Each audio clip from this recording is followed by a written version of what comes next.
Hey everybody, this is Rydo, and we're back to another live stream of Yu-Gi-Oh! Video game news is all I'm calling it today. Coming up, we will cover video game news and look at all the new games that come out on Steam, but first let's do the warm-up pre-show section. On that, today is Monday, June 24th, I believe I said that.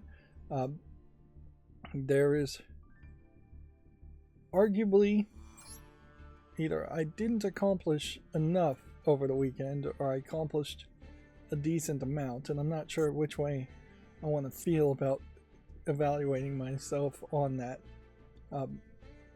But yeah, there was some. I finished Fallout New Vegas completely. I really just don't get why there is as much praise for Fallout New Vegas. I would also wonder, as far as just like Obsidian as a company, since they are the company that is claimed to have made New Vegas, although I'm not sure that they did 100% of the main game, and I'm not sure they did much of the DLC at all, and the DLC in New Vegas is a lot better than the main game, in my opinion. But yeah, The Outer Wilds was the next game, the second to most recent game made by Obsidian, and Avowed is about to come out, and I just don't know if I believe that there is a good enough reason to be a fan of them. You don't have any of these tickets, so why even offer that? And certainly after finishing Fallout New Vegas, I definitely am not in the mood to play out The Outer Wilds or Fallout 4 or anything that's even slightly close to those games. That was 200 hours of a lot of grinding and a lot of repetition, a lot of OCD-ness. I really, more than anything, feel like we are going to get some kind of ESRB government-mandated warning around games like Fallout, where there's just a heavy emphasis on being repetitive and wasting a lot of time and grindy. So as far as this went, I didn't go any further than level 12 for the first stage, and I think the whole championship is over, so I didn't make it to the second stage, which is fair enough. We only have like 6 days potentially to try to get the platinum, and that doesn't seem like that's going to happen. Let's do the special regulation duel. Oops. Just select one of these lunar decks and see if we can win 3 games quickly and be done with it. These smaller events are the ones I appreciate more from Yu-Gi-Oh! So yeah, I finished Fallout New Vegas, then I started to look at the OBS as far as surround sound. Surround sound is not the right choice inherently for what I'm trying to think about doing. What I'm really trying to do is multi-track, and multi-track already was available even in stereo. But yeah, while you can, in a fairly experimental way, well, I'll take a free victory any day of the week. You can do surround sound. It's only going to really work if your drivers and Windows or whatever operating system also is doing surround sound with the applications. So your games, your applications, all of them would have to be in surround sound. And I'm still not sure that there really is a way to make a recording that isn't just down mixing the surround sound to stereo as far as the final recording property. Multi-track, same thing with streaming. Streaming really only allows you to have one audio track at the moment, and there will perhaps in the future be a way that YouTube and Twitch might allow for multi-track streaming, but at the moment, Twitch and YouTube really would only let one audio stream happen. So inherently, even though I am experimenting with multi-track right now, the live streams of these will be the same old audio as always, and then the upload versions of these would be the multi-track. And particularly in the live streams, there is going to have to be an expanded way of thinking about where am I going to get any added value in having a multi-track, because while all game no commentary thought kind of makes sense when I'm doing a pre-recorded footage, all game no commentary in this in the live stream case would just be hearing the Yu-Gi-Oh background audio over and over again, and I don't think that there's enough of a value for that.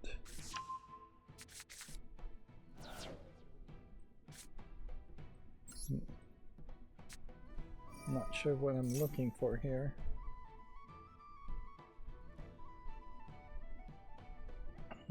This is one of that Yu-Gi-Oh! Series 2.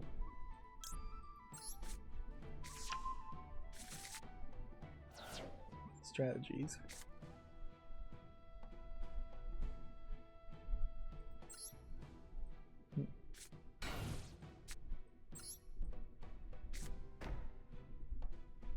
Wow, that sure doesn't feel like there's much to do there.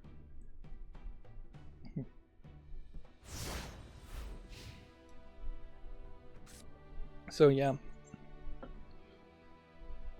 at some level, I could probably have a track that would play like trailer audio and stuff like that, but multi-track is just multiple audio tracks, so it's not like I can have a completely different video function happening. Although, I'm not sure, maybe there would be some way to do that, but that too would take more experimentation. My macro program for Firefox macros, UI Vision, has updated a little bit, so I was able to make some YouTube shorts, but honestly I still don't think it's 100% fixed there. Once I get it into a fully working state, I'm going to take an extra effort to make sure that I do not let it update itself and just live with something that works. Although, I guess the question is, would they ever add any new features? And then I don't think they ever have added any new features. Not anything of real importance. There are some things that would be helpful if they added.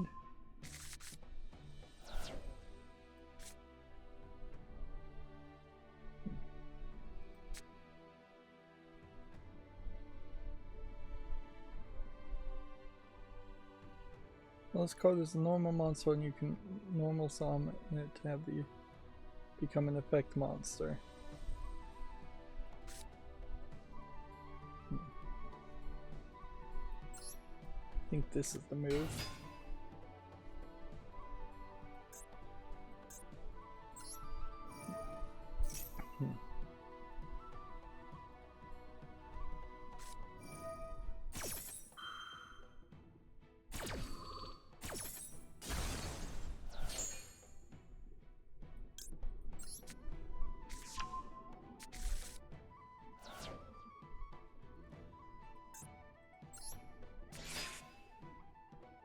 Guess I have nothing else to do, so let's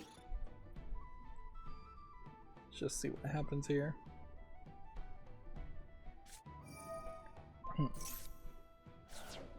So yeah, I'll upload this video fairly quickly after I stream and try and figure out if that creates multiple audio tracks on YouTube in particular, and then if that works, I will apply the settings to the solo recordings for the next series of games. I'm having now finished with Fallout New Vegas. I need to schedule videos first of all, which I hope my UI Vision macro helps me with that, so it's faster.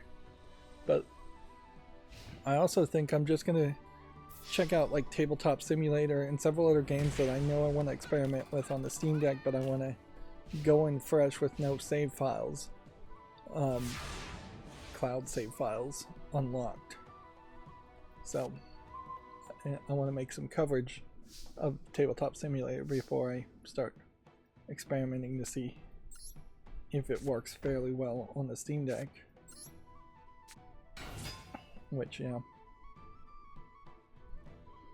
And still need to file a complaint around the Steam Deck as far as the fact that there is not a true hibernate setting like there should be on the Steam Deck, and when it goes to sleep, it's still taking 10% of your battery life down every day. So 10 days your battery's going to be at 0, which is ridiculous. After at least 24 hours you would want it to go into full hibernate and shut down. There is a weird BIOS battery saver mode that if the battery's below 80%, you can go into that battery saver mode, which is weird to say the least. And yeah, keeping internet connections, waking on LAN, things like that should just not by default be on after a while. It's not necessary.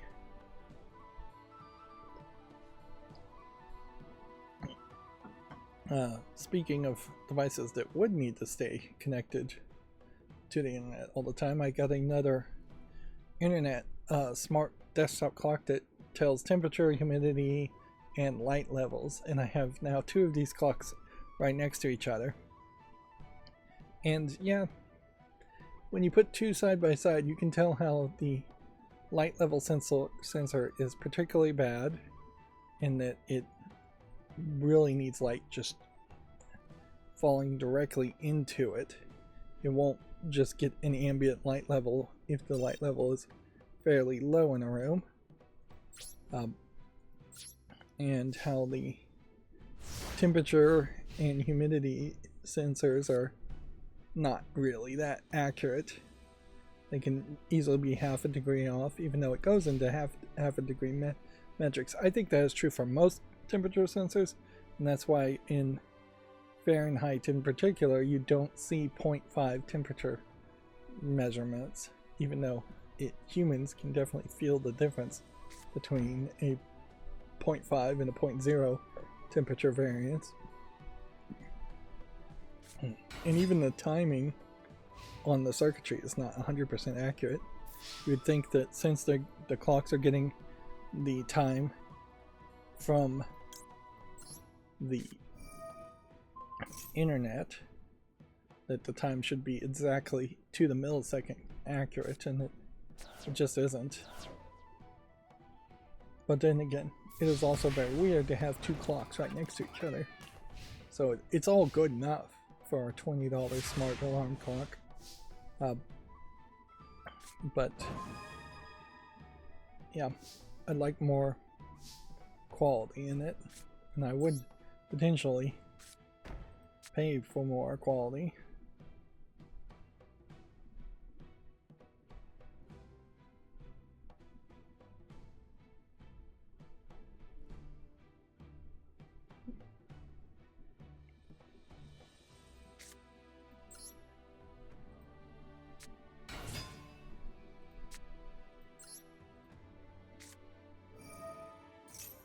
Finally fusion something.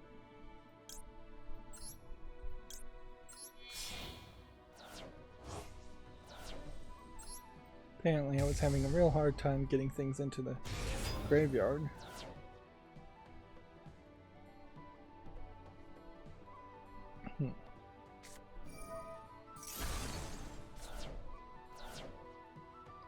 Oh, this is really just an awful experience.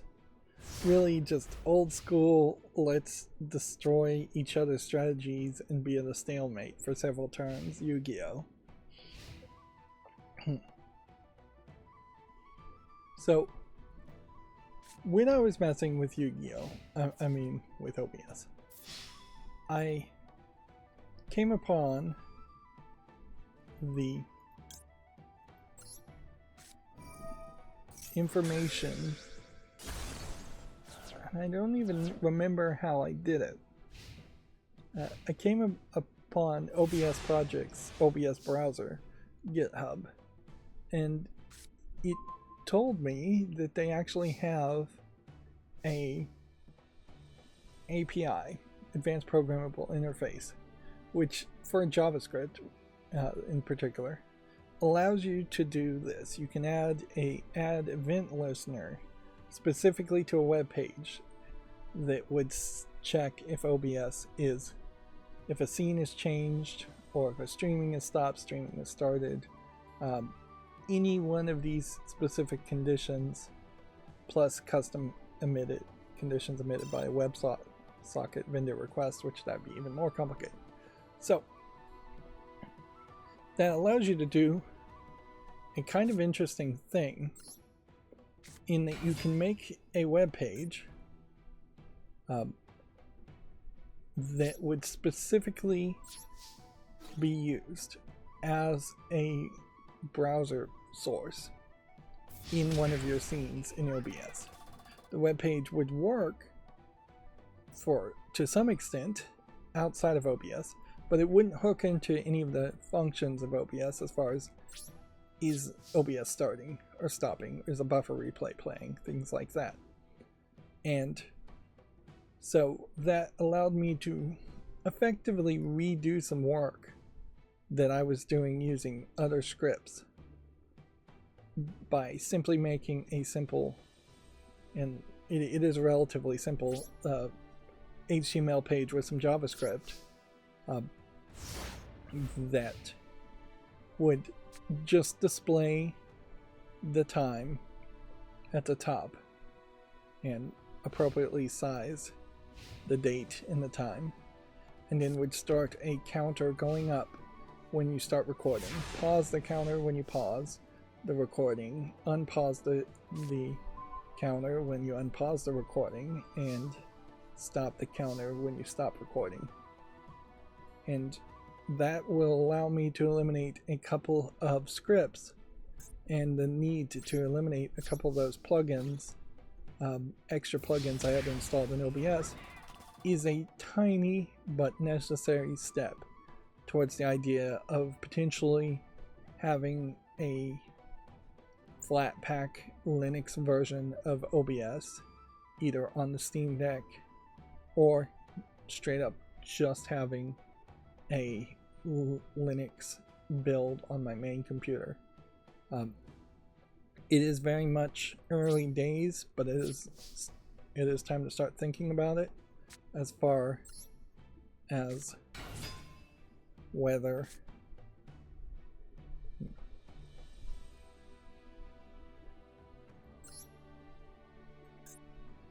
it's time to start thinking about potentially having a SteamOS build to play games and make my footage on, which SteamOS in particular is going to be an immutable Arch Linux based operating system, which means every single program is going to need to be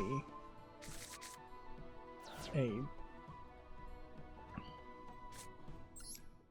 flat pack, and that's going to severely limit myself, and I probably would just undo the immutability on my main computer, really. But it still would also be Linux, so anything that is non-Linux is either going to have to use the Wine emulator or the Proton plugins for gaming. So I took a little side journey. There is a permission pull down when you put in the HTML page And so there's different levels of permission you can give these HTML pages.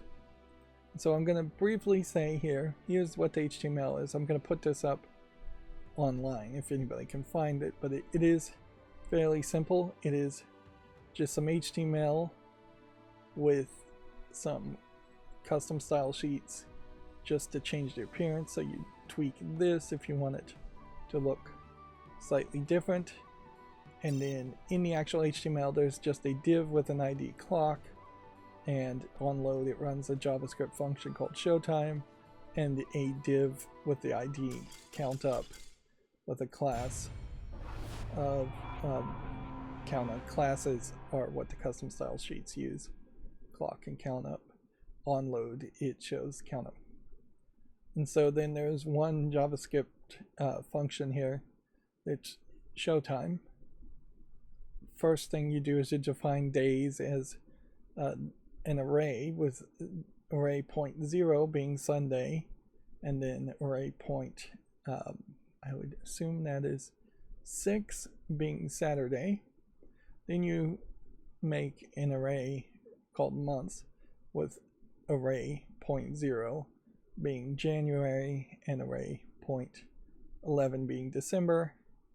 Then you just define the date as a new date object, and then you pull the different parts of the date as different letters, letter variables. You pull them all apart, which honestly, in second thought, I could have probably saved myself some coding here by not even bothering with a lot of these and just putting them into the final line of code, which is here, the variable time. So yeah, there's a session for AM and PM, and then if the hour is equal to 0, turn it into a 12 as in midnight. If the hour is above 12, change it to 12, whatever the number is, minus 12, and then change the session to PM. And then if the hour is less than 10, add a 0 to it as a text object. You're converting it as a text object at this point instead of being a number. And then same is true for minutes and seconds, just so you always have a leading 0 in your padding. And then you create the time to be just one long text string with the days of the week referencing the days text array here. So if you run the function date.getDay, if it turns 0, that means Sunday. Sunday in the array gets pulled up in the 0 position. And so this is how you efficiently cross-reference things. It's just a little trickery. Then you're just appending a space. Then you're doing the same trick with months, appending a space. Then you're just adding all the text objects that once were numbers. And you have to be careful about this, that you're not confusing it and it's trying to actually add a number to a character, a string, or which JavaScript might be willing to do it. And then the biggest thing here is for the clock, you just set it as use a function called set timeout of 1000 milliseconds, which means this function will just run over and over again every second, upgrading it just like a clock. Countup is somewhat similar to that, except for it's not always running.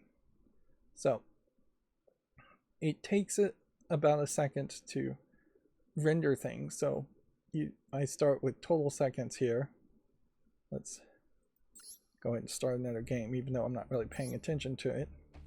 And this isn't video game news as much as this is just a dumb lesson in simple JavaScript programming. But yeah, you start with a total number of seconds starting at -1, so it'll go through once and turn into 0. because of this plus total seconds. Arguably, maybe that should be in the bottom of the function for the function show count up.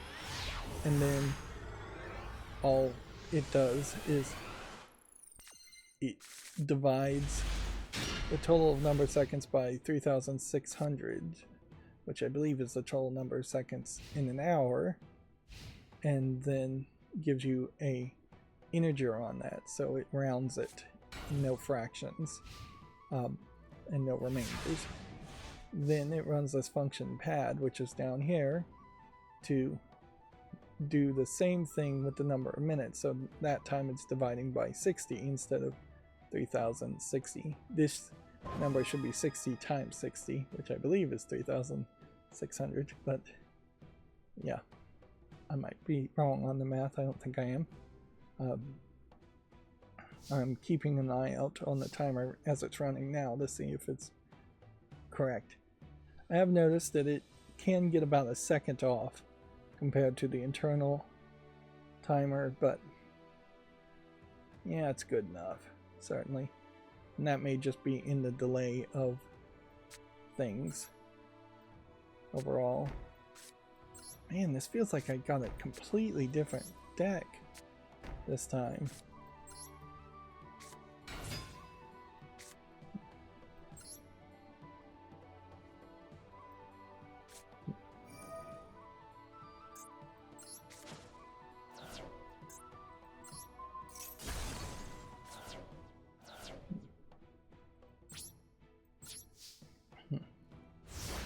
And then the third part here is you just take the total seconds and you get the modulus of 60, which is to say, give me the remainder of 60 and pad it with an extra 0. Which, yeah, that's all the pad does, is it adds an extra 0 in front if it's below 10.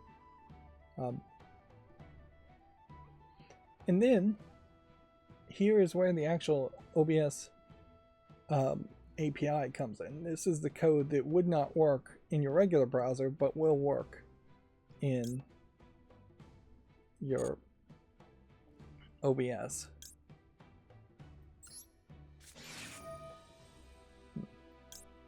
Let's actually play here.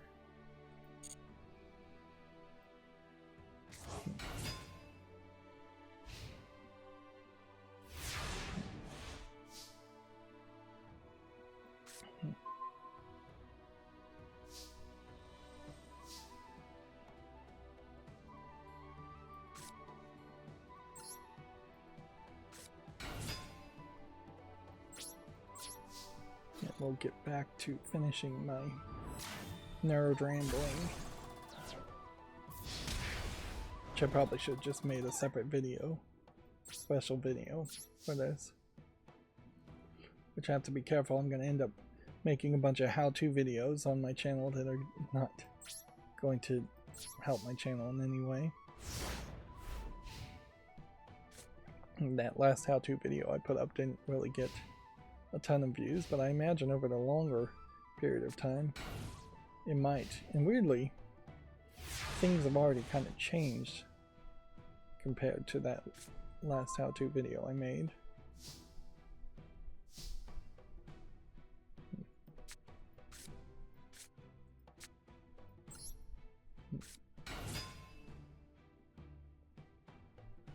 Probably should have summoned this one.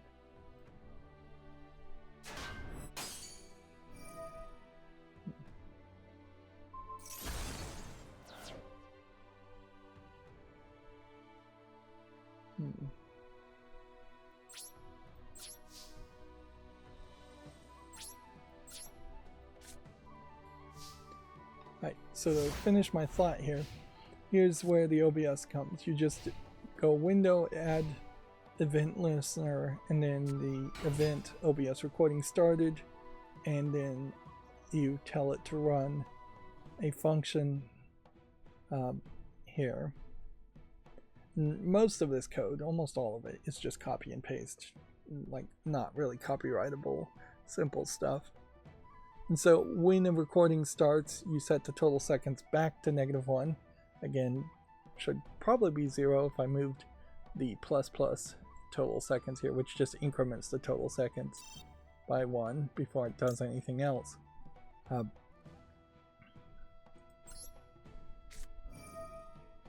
I don't know if that really would be the way I would think is best to do that. And then you run the function show count up, which, yeah, you just run the function show count up once here, which is this, to display the time for the first time, and then you set an interval. Now, intervals and timeouts are almost exactly the same, so you have to be careful about that, but in this case you want an interval because it's being stopped and started.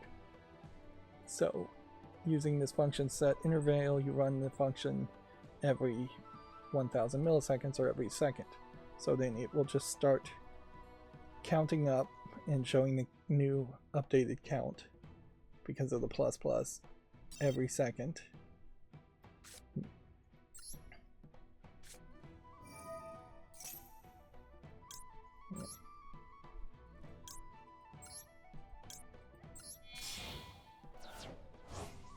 I'm actually going to be able to get anywhere here. I am like increasingly just spending time hoping to get free disconnect victories on Yu-Gi-Oh! Instead of actually playing Yu-Gi-Oh! And today's kind of an interesting day because I'm not even really that tired, so I could have just jumped into the stream without playing any Yu-Gi-Oh! At all. Also, today is potentially a weird day in that I may get a phone call and just have to end the stream very abruptly. So I'll warn about that too. One of the advantages of having a timer and count up in HTML is that it does allow for you to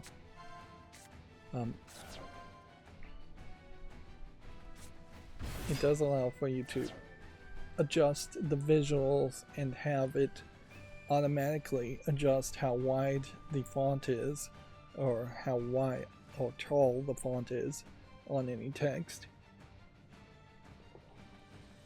HTML is very robust and designed to work on a wide screen, wide range of resolutions,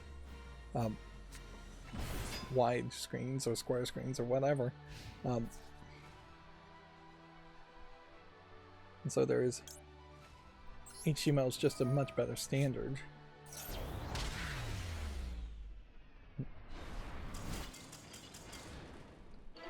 There's only one there. But the main thing is it's also just portable. Like, whereas installing Lua scripts and add-ons is more work and may not work in a flat pack version of OBS. So the other event listener functions, just to finish my thought here, is if the recording stops, it then uses clear interval because we set an interval with the ID of the interval, which you get the ID when you set it. So that's a top level global variable that is accessible by each of these different functions or sub functions. So when it stops, it completely clears the interval and sets the time to -1, but it doesn't actually run the function to actually show the time at 0. It leaves it so you see the previous time, which is fine as long as it's not moving. When you pause it, all you do is clear the interval instead of resetting the total seconds, so the total seconds stay the same. And when you unpause it, you then simply decrement with a minus total seconds by 1. That way it stays in line, or roughly about it. Then you show the time to update it. Then you set an interval, which actually even showing a time is probably not necessary. I could probably take out these 2 lines of code and get about the same outcome anyways.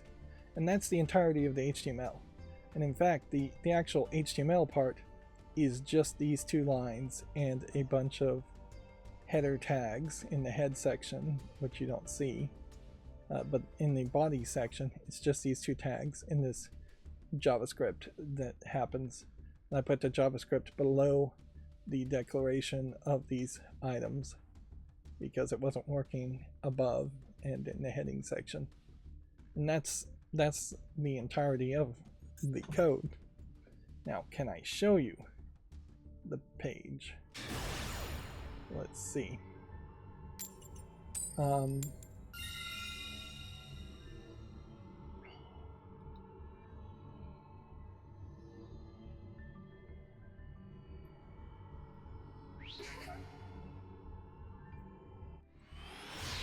see if I can get this to work.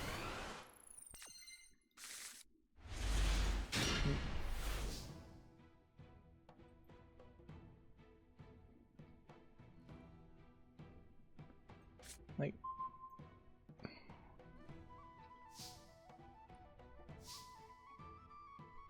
yeah, let's see if I can actually get this to work. One of the things about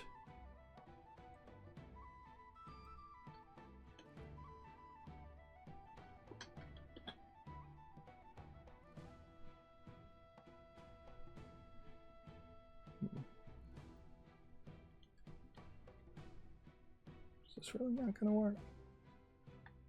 Well, it wouldn't show much anyways. Let's see. I'd like to show it off. How can I show it off?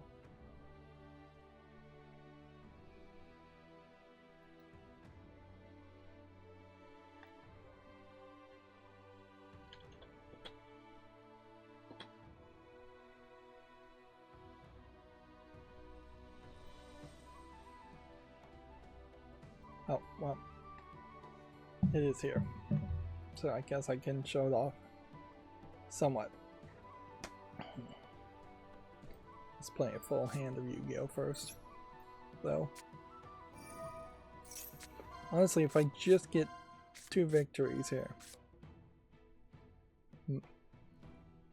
I'd be more than happy.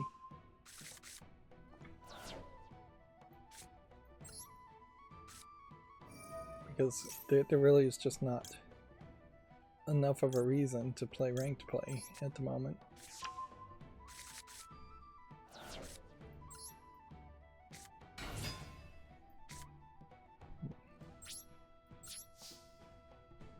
So here's what it looks like on Firefox, which is actually very different from what it looks like in OBS. In OBS, it is perfectly set so that the clock here at the top takes one specific width, one line, and does not do any word wrapping at all to the second part. And in OBS, because it's a transparent background for OBS, so you can have something behind it, say a preview of what you're looking at, you would be able to see it. Otherwise, transparent here, it's white on a white background, where it's a black background. Transparency in OBS. And yeah, so the clock function is working fairly well here, but notice there is nothing down here at the bottom on the browser, whereas in OBS right now it is telling me the actual amount of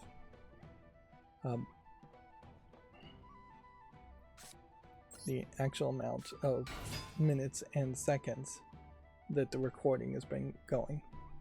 But of course, in Firefox or Chrome or any other browser that is not built in to the browser sources of OBS, you can't access that data. So then this just becomes a web page that tells you the time in a nice fashion, which I have found it incredibly useful to have the time on my preview screen when I'm streaming, having the time and date. It just keeps me on track, stops me from forgetting what day it is, forgetting what time it is. If I have something happening at 3 o'clock Central Time, obviously, I know I can look over and see it on my preview screen, my third monitor of OBS. Whereas the count up time is incredibly helpful with other issues, as far as just not going too long. And I have expanded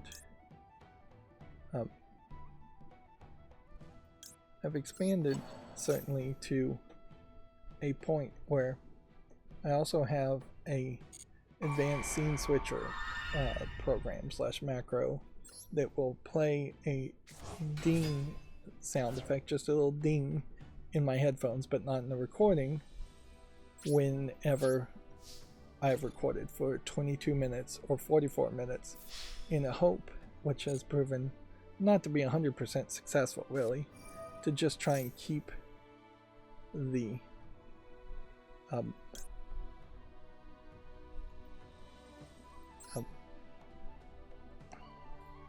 try and keep me on task as far as just not making a bunch of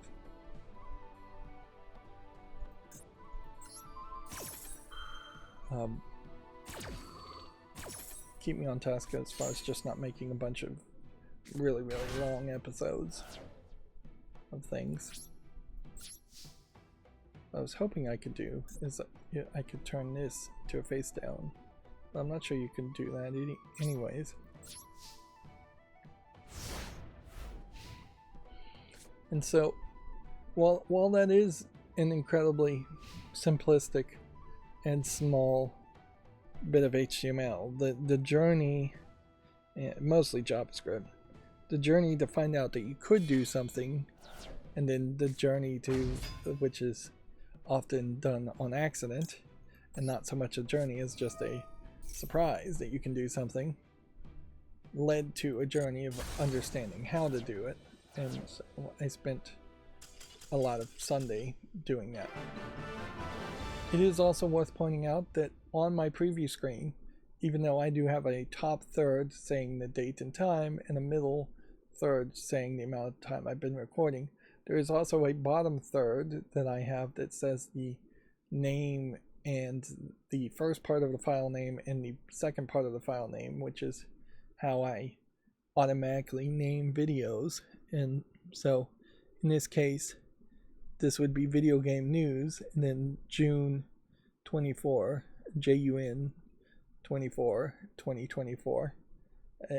Those elements are not part of the HTML browser source, and I don't believe there's a way for me to get that information via HTML, so I am still using some advanced scene switcher macros to do that, which that's fine.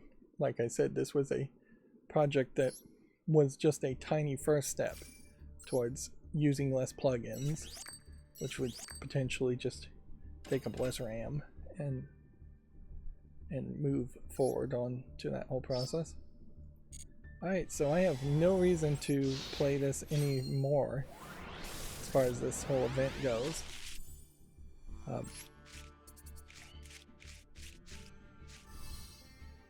We got quite a few new cards there. Interesting. I wonder if that's a new thing.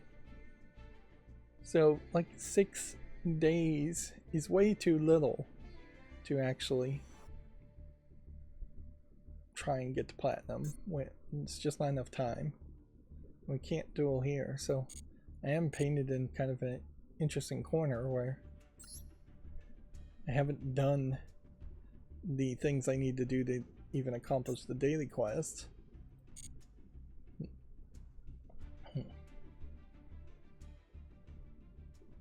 Alright. So, yeah, I'm going to end up needing to go to the bathroom, I think, fairly quickly here.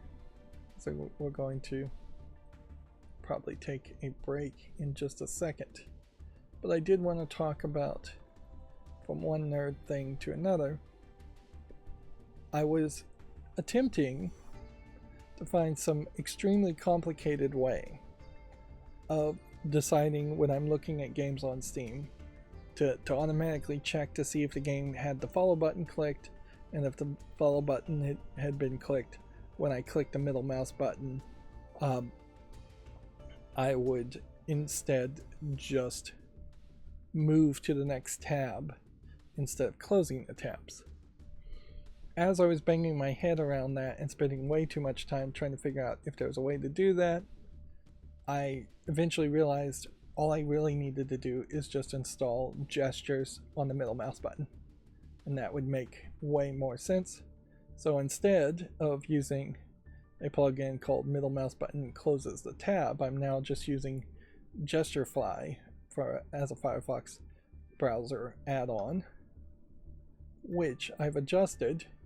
So now when I hit the middle mouse button and swipe this way, I will normally go back. In this page it won't let me.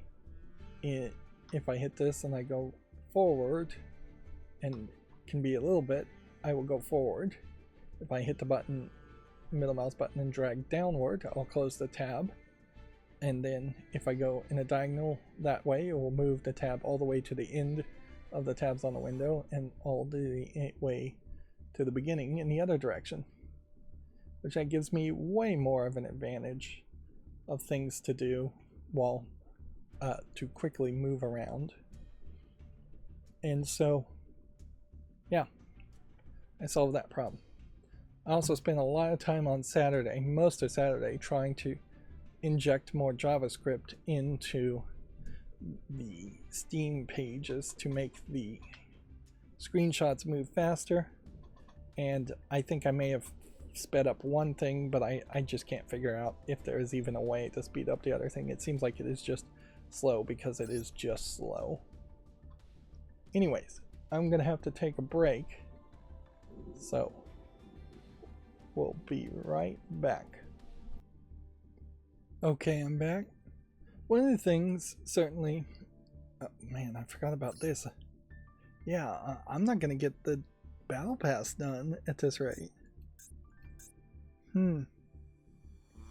Yeah. But that would be a case where you get exactly as much as you put in for the battle pass to buy gold. So if there's 20 gems here, 20 crystals here, 20 here, 25 there, that's 105. 20 here, 50 there. So 175 gems would be down the toilet. And that's not even accounting for the extra crafting points. And you just gotta play more for the dual pass to really count.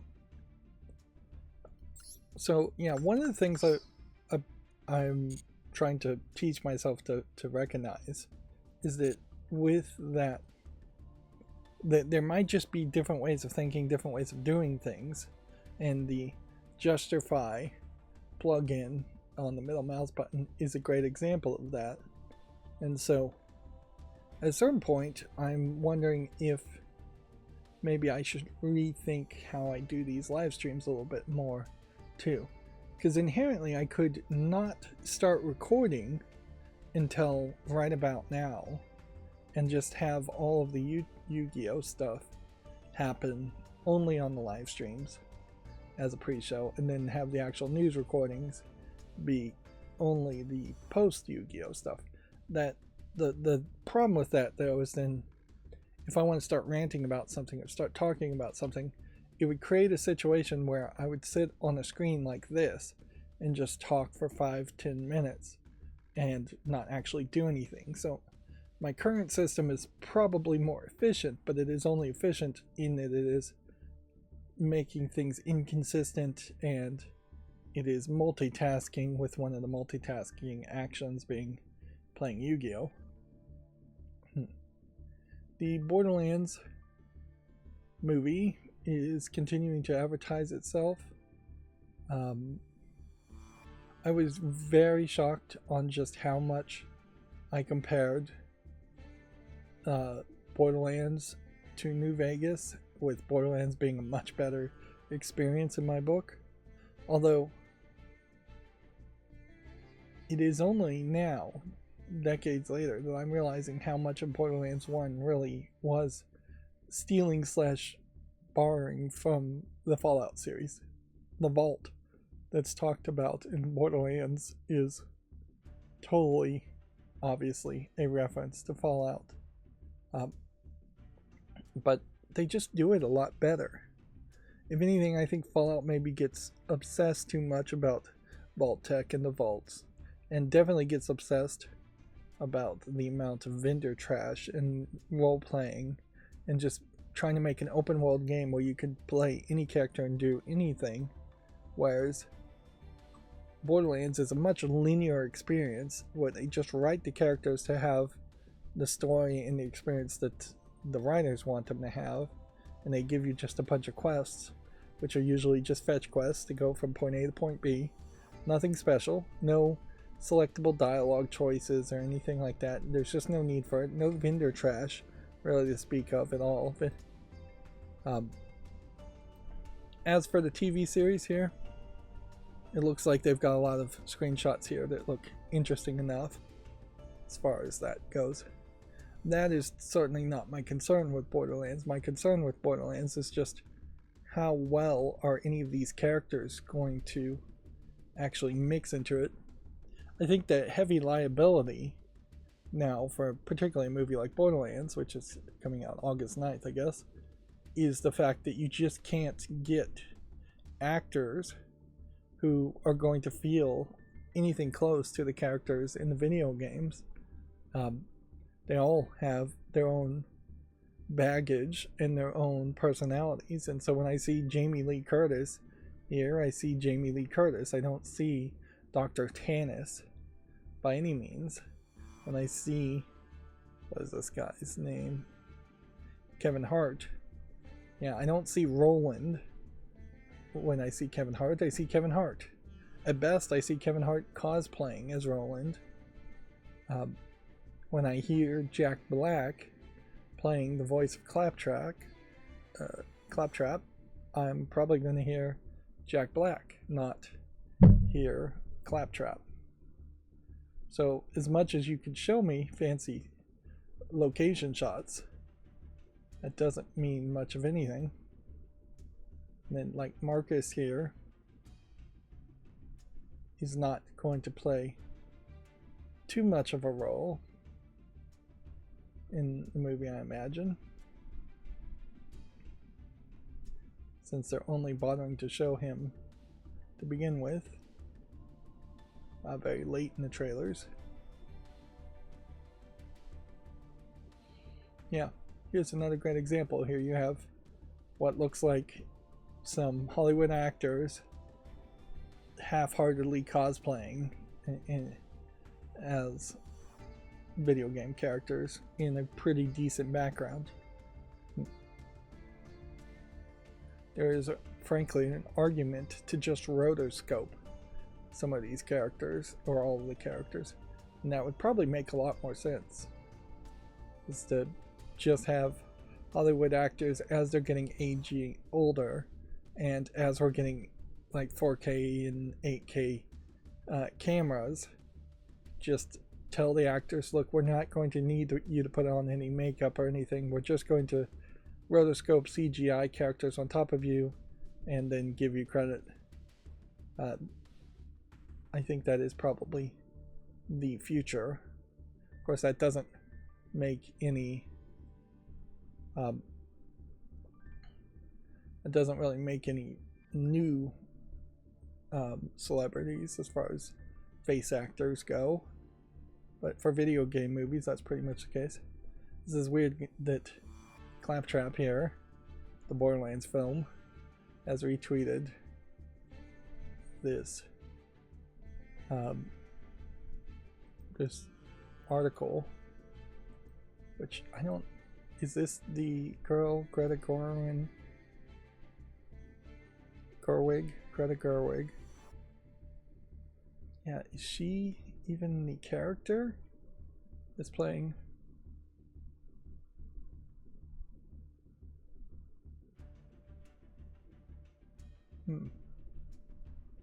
Playing Tiny Tina?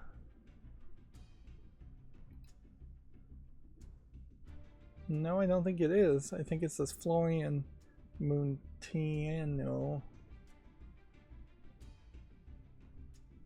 Maybe Ariana Greenblatt. But yeah. I'd assume that this is Tiny Tina's actress because this is probably the person who has the least number of credits, whereas Jamie Lee Curtis has an "and" between her name, and this is all Screen Actors Guild stuff, which would allow her to be at the end of the list. Otherwise, this very much is a case of who has the most credits. Cate Blanchett has been in more credited parts than Kevin Hart, than Jack Black, than Ariana Greenblatt, and such. Yep. I assume that's exactly how that's laid out due to Screen Actors Guild rules. So no understanding in my mind at all as far as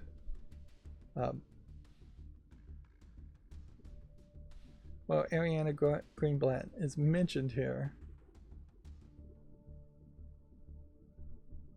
Oh, so they're just naming 2 people. So this is why they're retweeting it.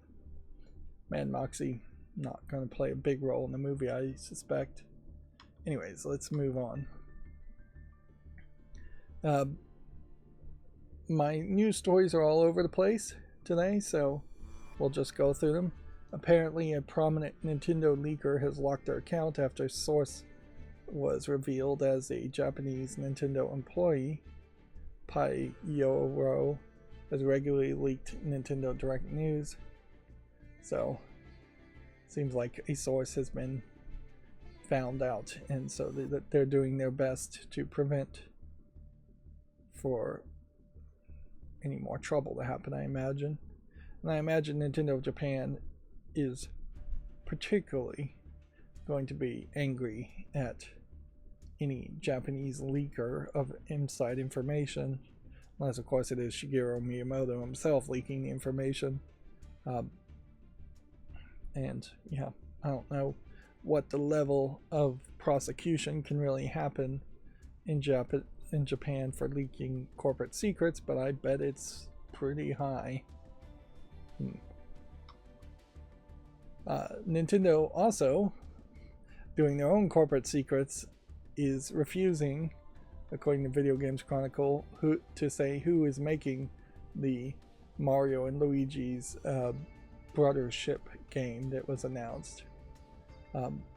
They're refusing to even mention who the developer is, which it is very much in the standard operating procedure of Nintendo, is that Nintendo is always trying to trick people and has done a very good job of tricking people into thinking that they are an actual video game development company, when what they really are more of a parent company that hires a bunch of third-party developers that don't get credited to make a lot of games. They do have a couple of in-house departments that make video games, but a large amount of what they do is just making the deals to have people make other games for them and then slap the Nintendo label on it. They are a licensing company like they were so many decades before, and that they were just slapping the Nintendo license on games that were made by other companies for even the Atari and the Coleco. Even the hardware, the Switch and all of that, none of that's really being made by Nintendo. They are hiring outside hardware development companies to make the core components, definitely, but I think they're probably hiring out outside companies to develop what is the original prototypes also. They're a manager, a middleman in a lot of cases. So they're saying that original staff are involved, but that could mean nothing, really. That literally could just mean that Shigeru Miyamoto, who overall watches over Mario licenses, is involved with a new third-party company. The series creator for the Mario and Luigi RPG series, Alpha Dream, closed in 2019. And you can only take this to mean one of two things. One would be Nintendo is being Nintendo and just being a jerk. Or two, Nintendo announced a game that very possibly is not finished and they want all options on the table to take the code that Nintendo as the publisher is funding and hand it over to a completely different third-party developer. Which I personally have no evidence to this, but I believe it's the case. That's why we see a lot of games that just feel broken, feel like there are completely different sections that were made by completely different teams. I think that is very much because that was what happened, is that completely different third-party developers worked on different parts of a video game, maybe in parallel, or maybe in series, in that one third-party developer gets fired and all the code gets handed over to a new third-party developer.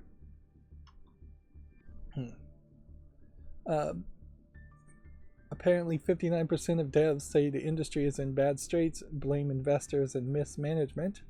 I generally think I can agree with that headline without going any deeper.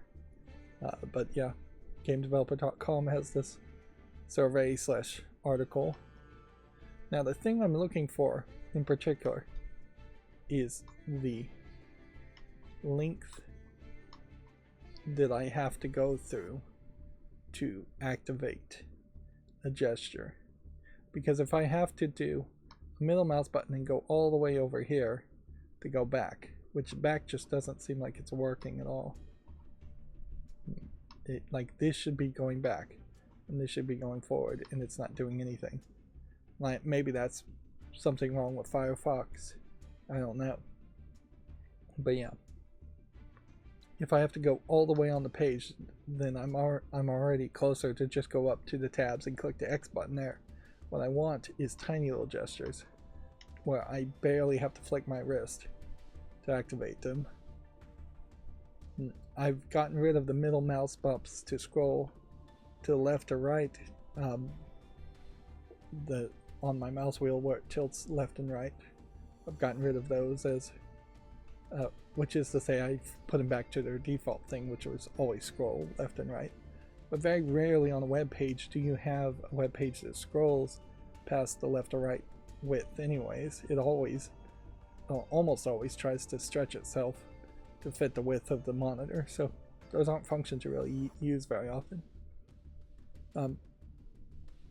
Apparently Microsoft Flight Simulator 2020 has taken 15 million players to the skies.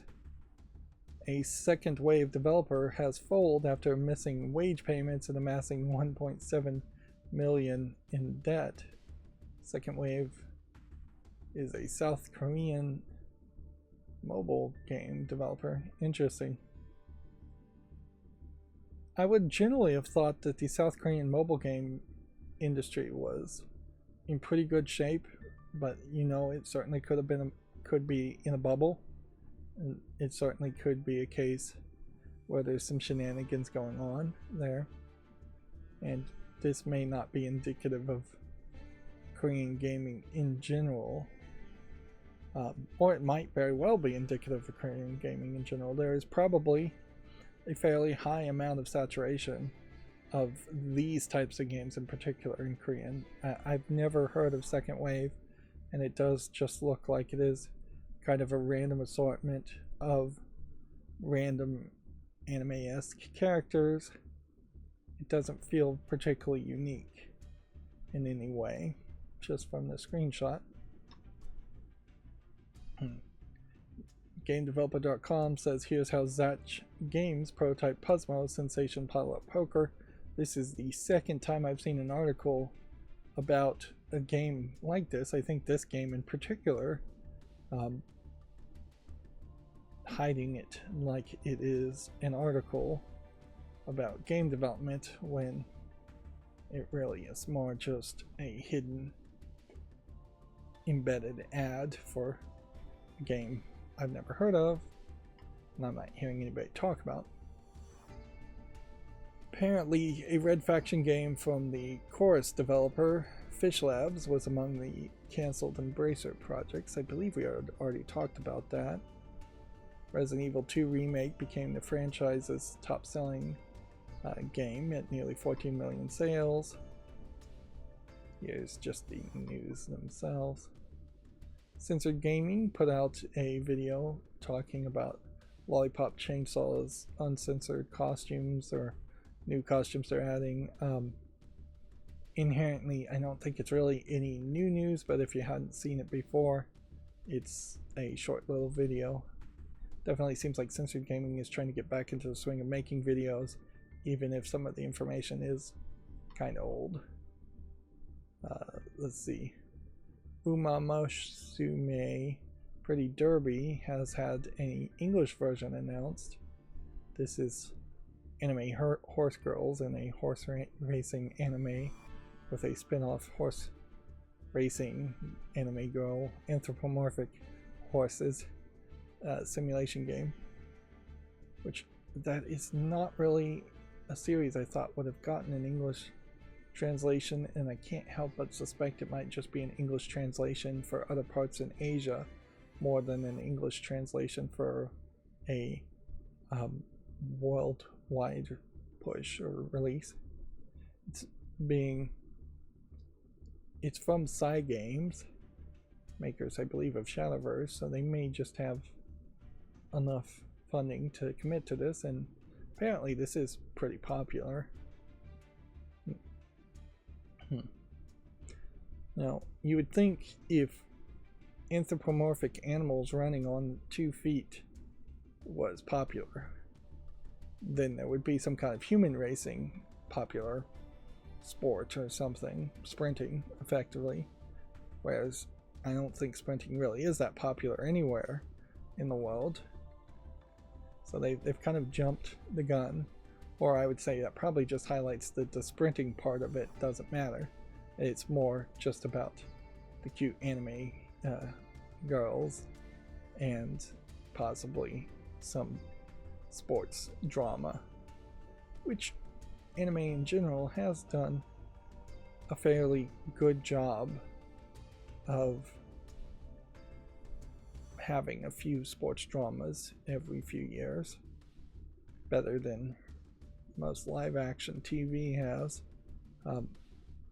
There are some occasional live action movies that have some sports dramas, but that is just 2 hours, which I guess is a lot easier to probably maintain enthusiasm around just a 2-hour sports drama movie than it is a 12-episode sports drama TV series. Although I guess you do get a little bit of that in that soccer Apple TV series, Ted Lasso, but even in that, there's a lot more drama outside the field than there is actually involving the soccer. I'd say Ted Lasso would have worked almost perfectly if it was just not about sports at all. Let's see. Hakoku Chronicles of Wind and Blossom launches August 1st for the Switch 2. Looks like it's a otome visual novel. This week's Japanese game releases Neptunia vs. Titan Dogo and Super Monkey Ball Banana Rumble. I didn't realize Super Monkey Ball was coming out so quickly, but I guess that explains why they were announcing so many extra DLC characters.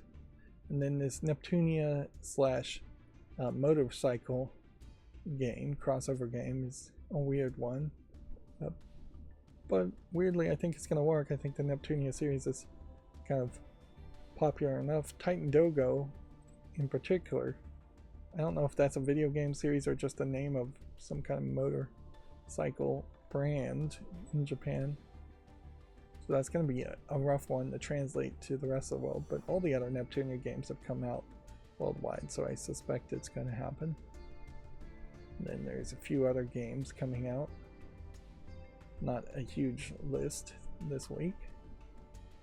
Let's see. Tatsuya Izumi has left NIS, or Nippon Ichi Software, Japan One Software would be the direct translation there, and has gone freelance. He is the director behind the Prinny series, The Witch and the 100 Knight, and more. The Prinny series, unless I'm completely confused,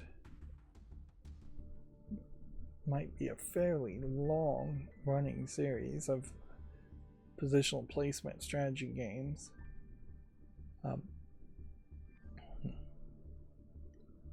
But yeah, we're continuing to see trends of big names leaving established older companies to go freelance or go start their own company.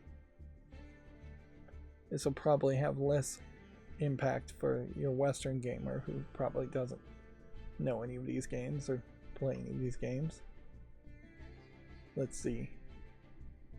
Apparently Eden Zero's console game is still in development by Konami, which that's barely news at all. A side-scrolling platformer called Kiniku Niko Super Muscle Cat is coming to the PS4 and 5, the Xbox Series, and Switch. Yeah. These games all seem to nowadays be getting released on PC first. And for as weird as this looks, it's got quite a lot of fandom. So I spent a lot of time, I said, trying to add some more code. And I did do some more JavaScript injection, but all I think I really was able to do was reduce the pause when I move the mouse off of this from being about 5 seconds to being just 1 second. And I couldn't seemingly get it down any lower than 1 second. There's a minimum function somewhere there that it is running to delay things. And so that works pretty well, where we have it just in a very ADHD way jumping through all the screenshots very quickly. And then if I want to pause here, I can go on this. I can also click to go to a specific one and it'll stay paused. At least it should stay paused. Maybe you have to go ahead and click it and then hover over it to keep it paused. Then when you want it to start, it will start fairly quickly, but the delay still feels a little slow. But the thing that's really annoying about this is when you load first. It's 5 seconds before it starts streaming through. And it's doing that intentionally because it's trying to preload all of these images and just takes way too long. Theoretically, though, if all of these pages were opened early, that wouldn't be a problem. Let's see if we can just throw that to the beginning. That did throw it to the beginning, but it kept me in the same place, so then I would have to get that page forward, and the page forward and page back just don't seem like they're working.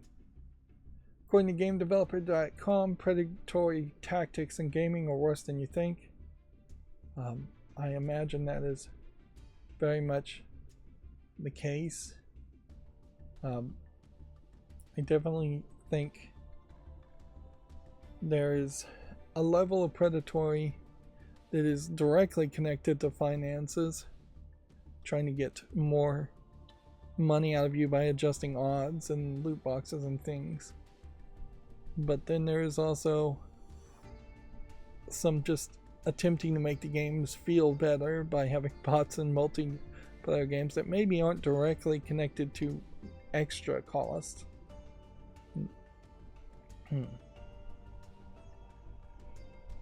Charging different people different prices shouldn't really be allowed. Dynamic balancing can actually help make a game be better, but it can also just be designed as a way of keeping people playing and wasting players' time. And certainly it's going to be each person's personal opinion as far as whether a game is wasting your time or not, but there probably should be a minimum of rules and regulations as far as just you cannot make a game that is totally designed to either attract people with OCD and other mental ailments. You can't make a game that is designed to waste a player's time to an insane amount, or waste the amount of electricity to an insane amount. There really should be some regulations on all corporations, and as far as just how much electricity and water they're using and hurting the actual physical environment in the process. Here we have a tweet, although I'm not sure this really is a tweet, that says Crystal Dynamics is looking to hire a technical designer for one of their projects, which does tell us Crystal Dynamics is working on a new game of some sort. The lesser versions of the Steam Deck are on sale for the best discount so far until July 11th. That is 15% off the 64 and the 512 gigabyte versions of the first generation LCD models, which I wouldn't inherently recommend buying the LCD versions, but price points may adjust your opinion on that. And I think most people wouldn't recommend buying the 64 gigabyte ones. That being said, I also have to point out I bought my Steam Deck and I just really haven't been using it that much. So had I gotten the 512 version of the LCD for a discount, or the 256 discounted,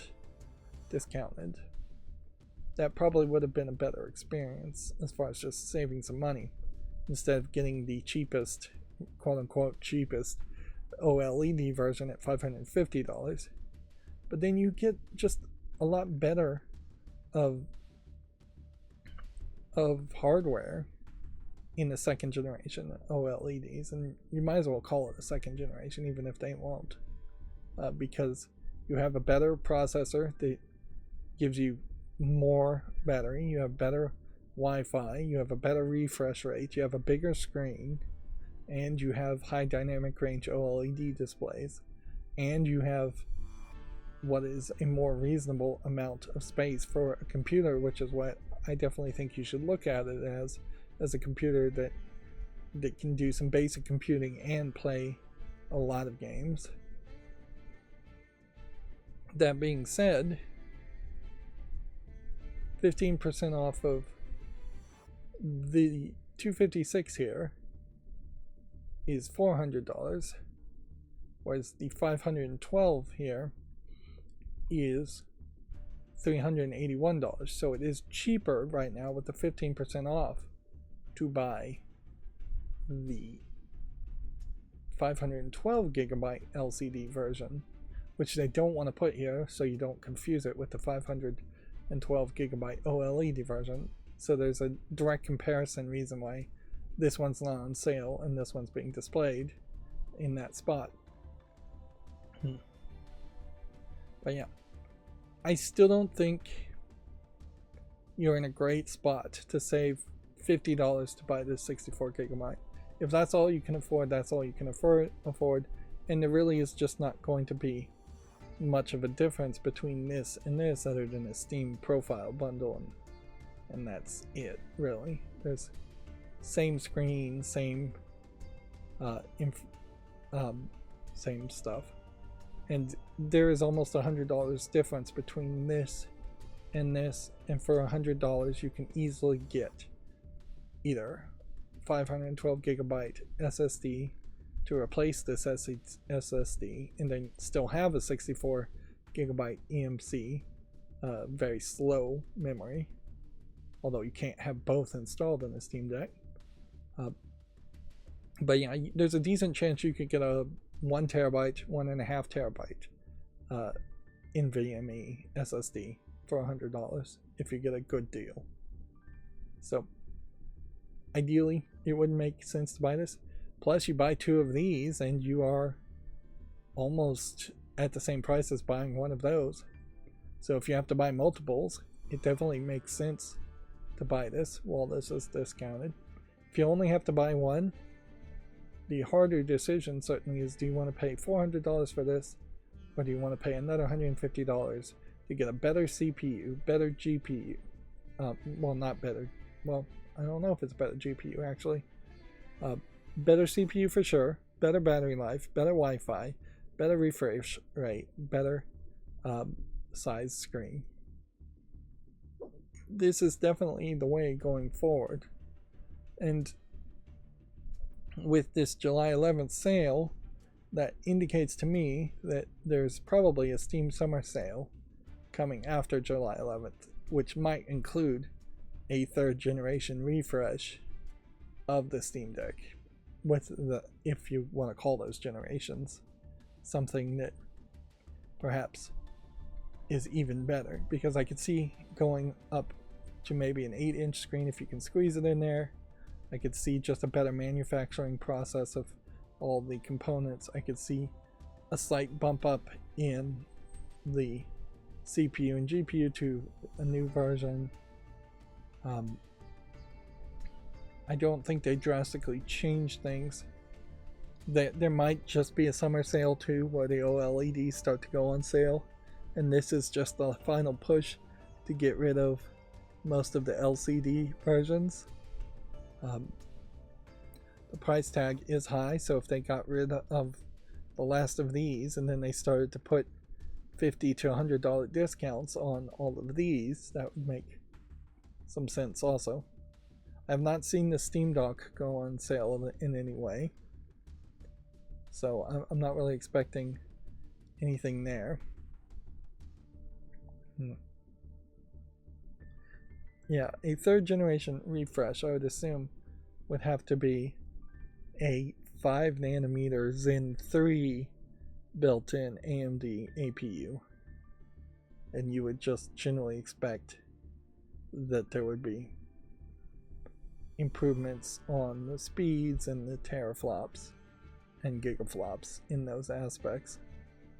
I don't believe that it makes a lot of sense for them to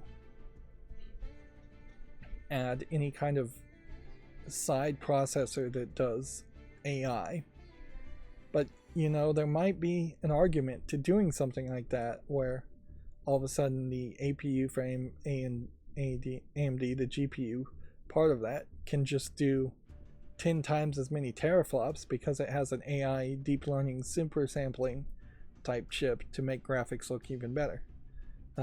I will have to admit that when I was playing Submerged on my Steam Deck, the graphics looked particularly bad, and a lot of that is just going to come down to how the graphics are designed and what features are going to be programmed to be turned on or turned off on a Steam Deck as far as visual effects. If you turn enough visual effects off of most modern games, all of a sudden it does look very cartoony and look like a early 90s CGI cartoon with just bright colors and no shading and no light rays and no texture.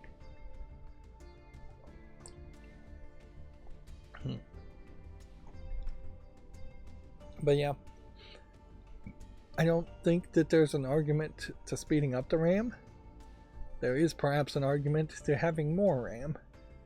32 gigabytes for a gaming console, not crazy. I have 64 gigabytes on my gaming PC, which is probably double what you need if you're not going to stream.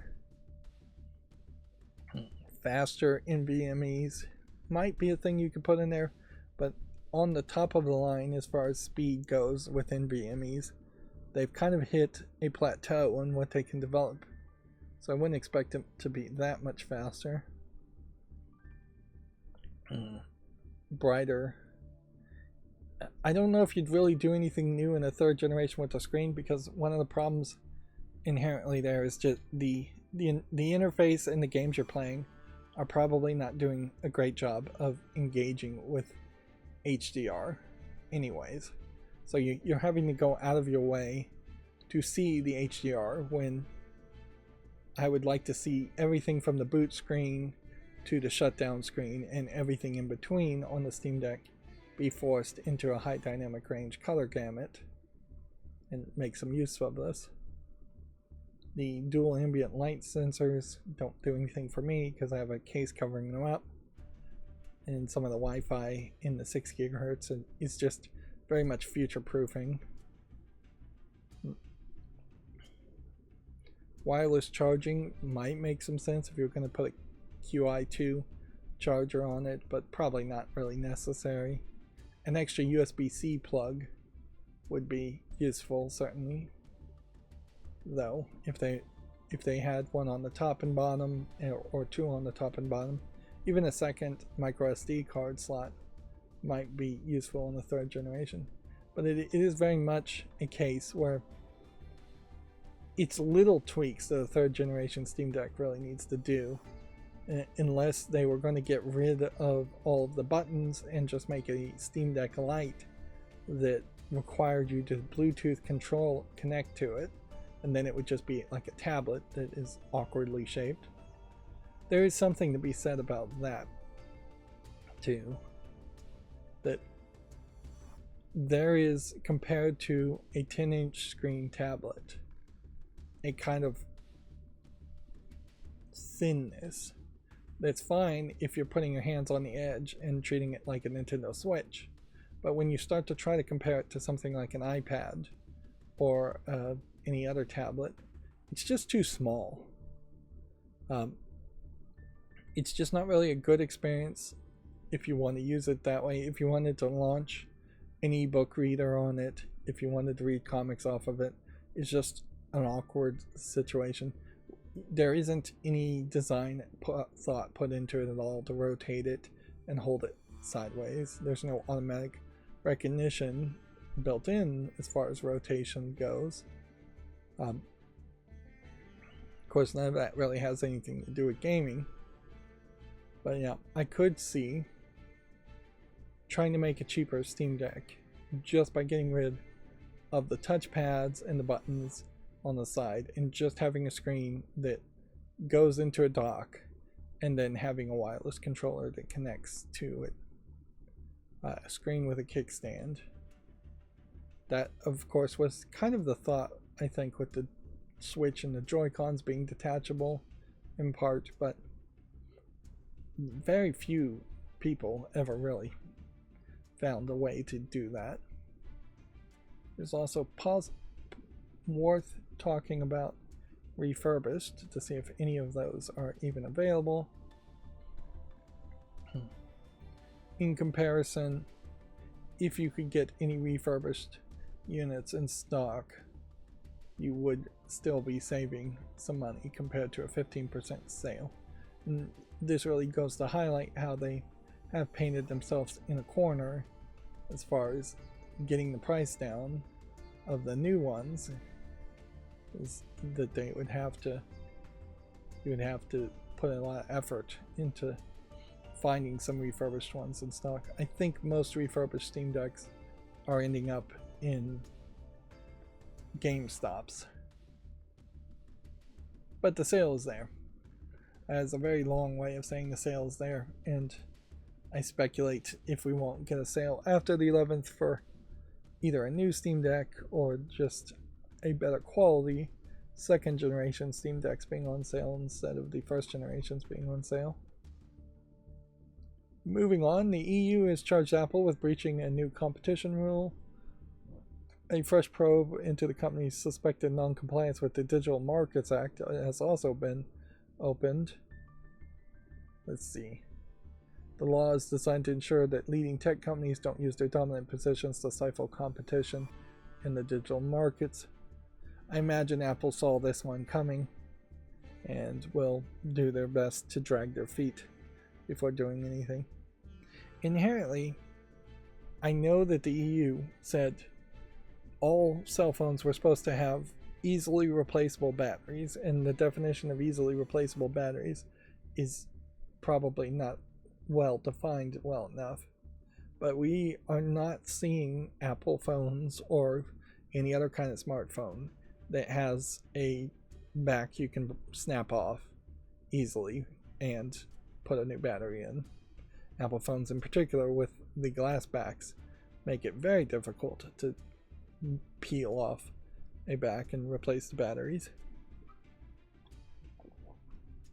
And I'm personally relatively okay with the next phone I buy being the last phone I buy for a long time, 6, 7, 8 years. If I can just replace the battery every 2 years, and if I can actually get actual new batteries instead of batteries that have been sitting on the shelf for 2 years, every 2 years. But yeah, that hasn't happened. And certainly that's kind of all I really would want. I would like, obviously, more RAM. Every new version of Android takes up and requires more RAM. I'd like faster CPU. I'd like better battery life overall as far as efficiency in the battery use. I'd like the QI Key 2 standard, which has the MagSafe magnets built in, and faster wireless charging. But that's pretty much it. It'd be nice if I guess it had Wi-Fi 6E or Wi-Fi 6 or Wi-Fi 7 in it, but not really necessary. A cell phone's not going to saturate that bandwidth in most cases. It'd be nice if it has a lot of storage. It would be very nice if it had a micro SD slot, which most phones don't want that. They need to make a new standard if they're just not going to use micro SD, so you can put some kind of expansion memory in there.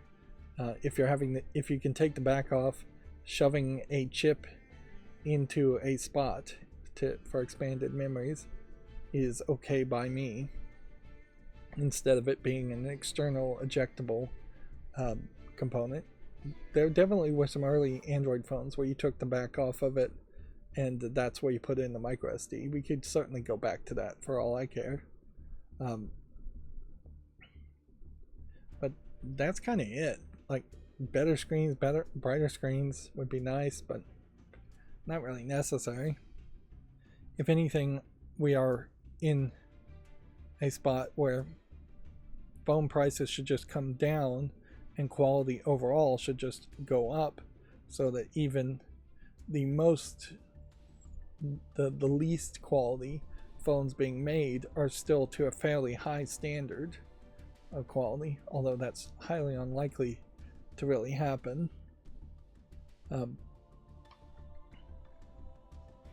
Let's see. Moving on, according to Video Games Chronicle, Obsidian's Avowed is in similar length to the Outer Worlds. Which, yeah, in a lot of ways, I could see myself going down this path of having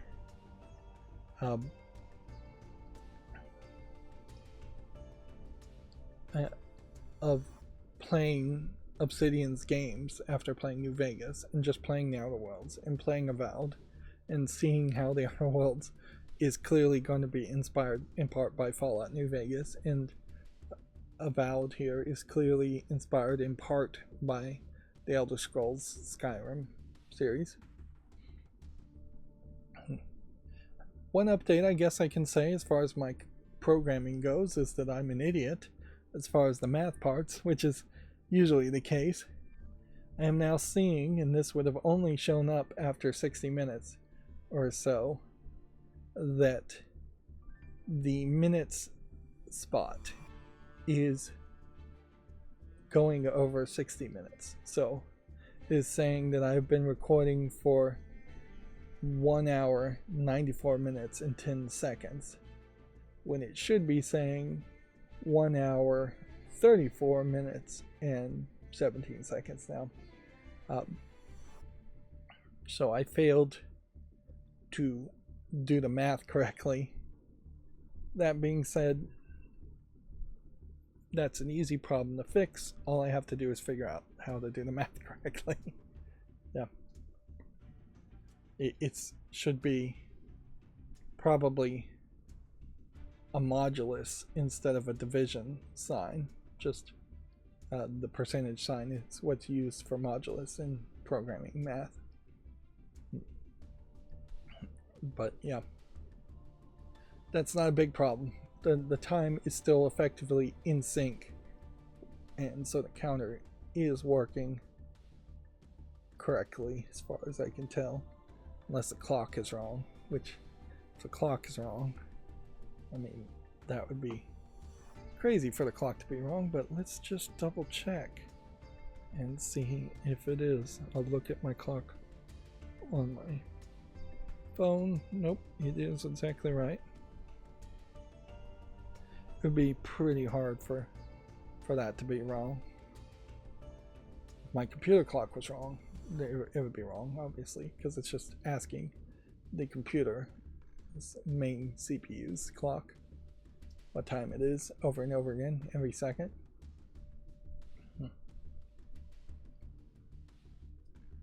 Well, honestly, I don't even think it's doing that.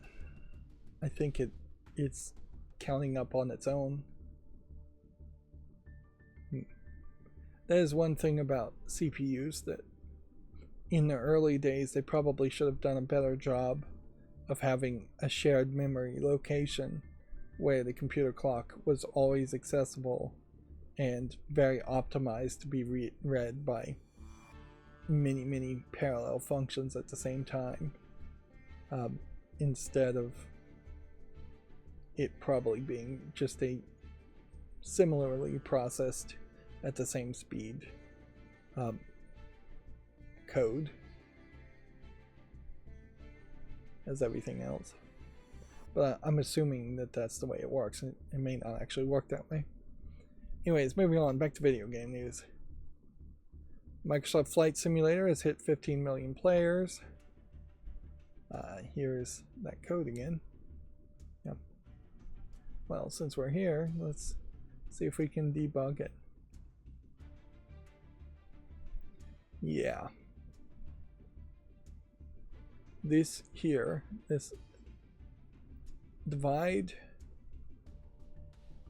I'm pretty sure should be a percentage sign for modulus, which means it would give me the remainder of seconds divided by 60,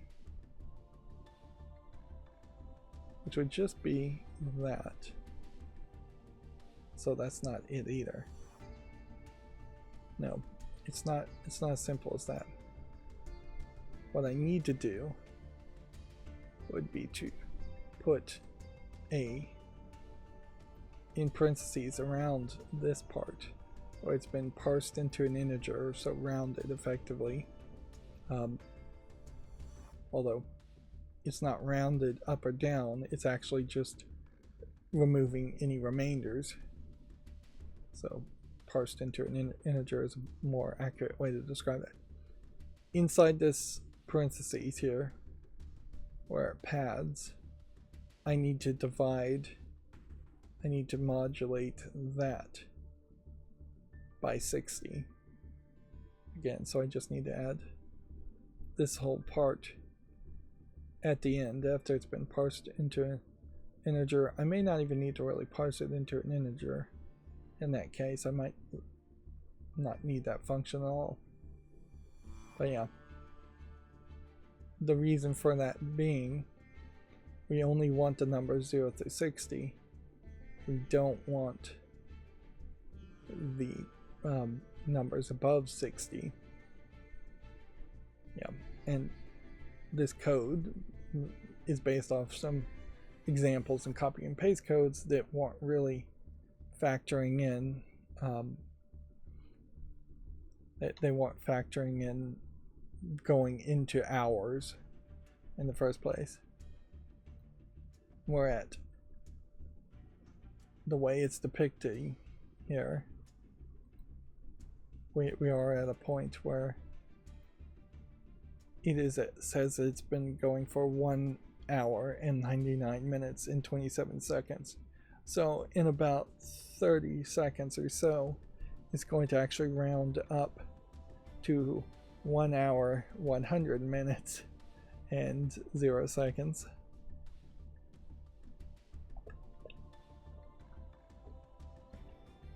Not a problem, just a little bit more math. Yeah, for the people who say you don't need math, you definitely need math still. in programming. You don't need high-level trigonometry or geometry or anything. It just rounded up to 100 minutes. And no problem there. It is slightly askew off screen now because I did not format it to have that many digits, but that's not even that's just a visual issue. But yeah, there definitely are cases where high-level geometry and trigonometry will help you in programming, particularly if you're programming to do and solve mathematical problems. But your basic programming is definitely going to need math that can do division, subtraction, remainders, modulus, things like that,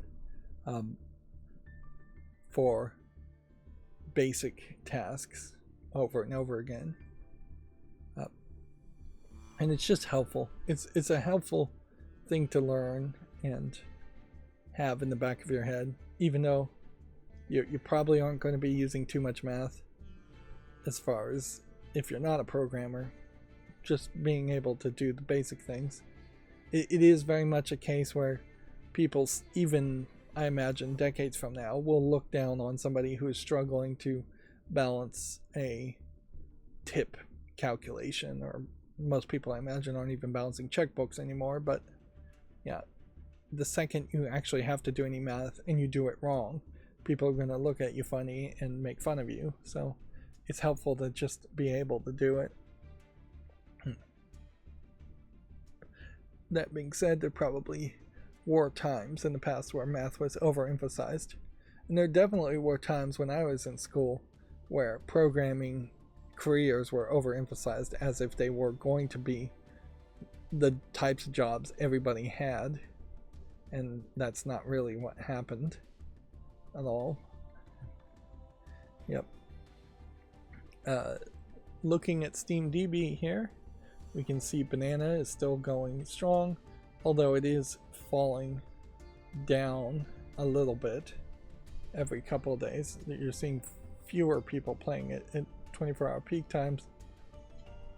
And inherently, the speculation on the Banana Steam Marketplace items is going to have to go down.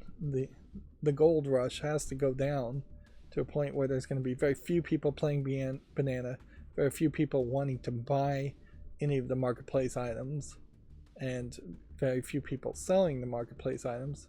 And I imagine the amount of people wanting to buy and wanting to sell will stay about equal, so I imagine the value of the marketplace items will never really go up.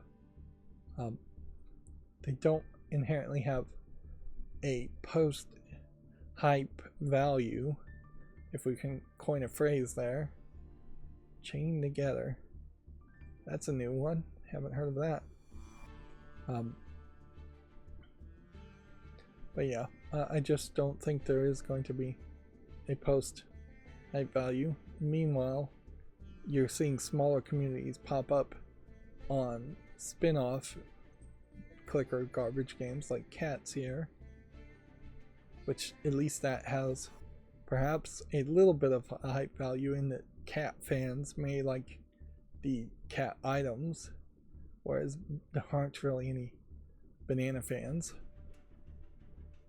I noticed when I was working on one of the games, when I was working on the code in the JavaScript injection, one of the games was labeled as a re-upload of a different game by a different name, which inherently, I think, if it's listed that way in the back end, somebody should be looking at Valve to see this game is just a re-upload, although there might be very much a legitimate reason why it was re-uploaded. You can see Fallout 4 is still doing decent numbers in the 35th spot, but it also says something that by the 35th spot, less than 45,000 people are even playing a game, even though it is a single player game. It feels like there's just not that many people playing games at all. And it is the summer, so that would make a lot of sense. Fallout 76 has fallen below Yu-Gi-Oh! Onto the 64th spot with only 26,000 people playing. Back 4 Blood may see a small resurgence, but I imagine it's not going to be a huge resurgence. And then Fallout New Vegas is going to be somewhere here, and I can count myself as one of the people who's no longer playing that. Looks like New Vegas may have fallen all the way off the top 100. Elder Scrolls Online is at 20,000. It's never really had an all-time peak of very high numbers, although 50,000 may just be the number. Yeah, I'm not seeing New Vegas listed here at all. And having finished New Vegas, I definitely don't feel like you need to play it before season 2 of the TV series happens. I think that whatever the TV series does, it will be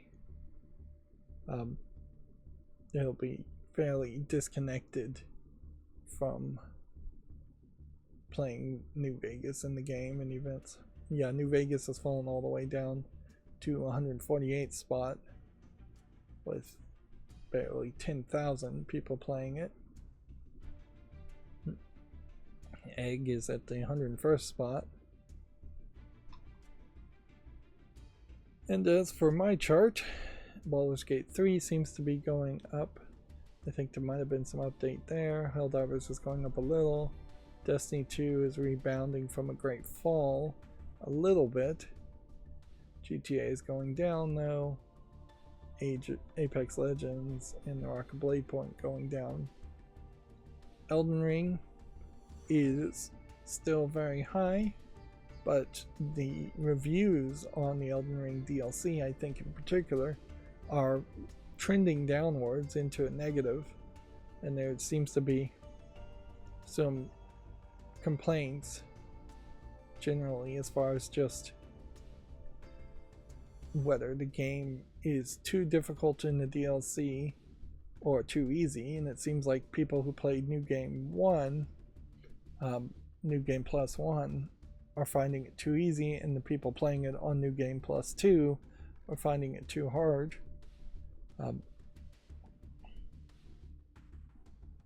So complaints seem to be contrasting based on what new game you're involved in.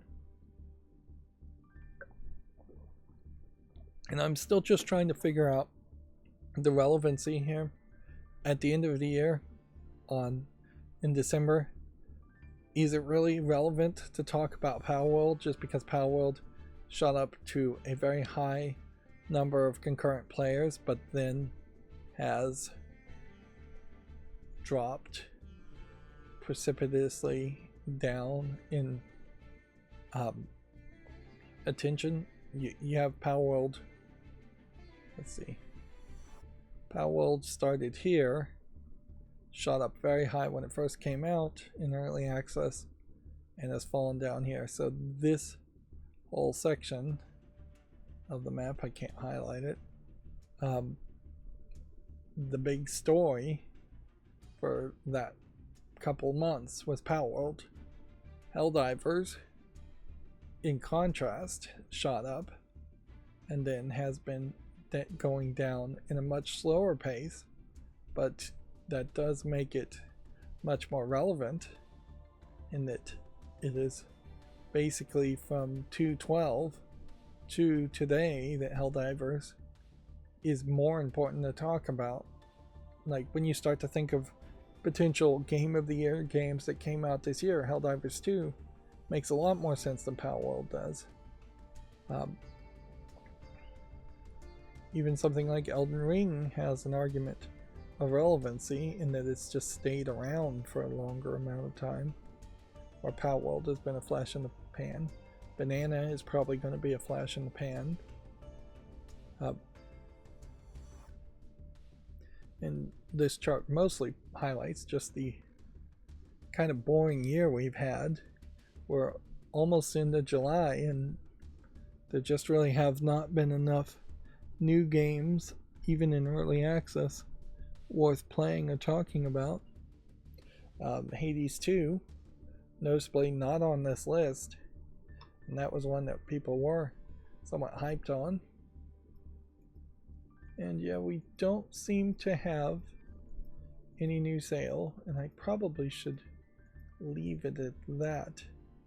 Here we have a Code Geass versus Phantasy Star Online New Genesis crossover. Because the anime studio, I forget the name of it, Gainax, yeah, went out of business, there is a question as far as who owns the rights to some of Gainax's animes, such as Neon Genesis Evangelion. So they've just put a purple overlook on this with a 15% off, and they put LCD here, and they changed the icon to not be red like the red icon is. So they're doing a decent job of not trying to confuse you too much there, although I imagine still a lot of people who would just see Steam Deck and not realize that they're buying the first generation LCD versions. There is no second generation LCD versions, which maybe there should be, but it's probably a mistake. Let's go harem my harem farm.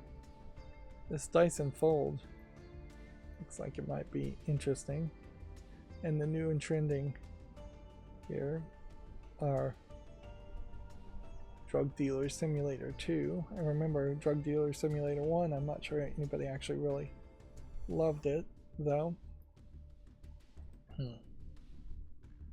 Workers and Resources, Soviet Republic. Yeah, no big name games here. It's the top sellers, Elden Ring and Steam Deck and Destiny 2 chained together, sneaking in there. Final Fantasy Online and Kingdom Hearts 1. Noticeably, Kingdom Hearts 2 and 3 not selling as well anymore. I imagine that's because people are just spending their money and time playing Kingdom Hearts 1 at this point. Riven is part of the popular upcoming games. And specials would just be things on sale. So the May top releases apparently are Cats. Apparently that game came out in May. Whereas Soul Mask and Senua Saga. Now this might be a great way to go back and look at games that are relatively recent. Big Kitty, Little Kitty, Big City.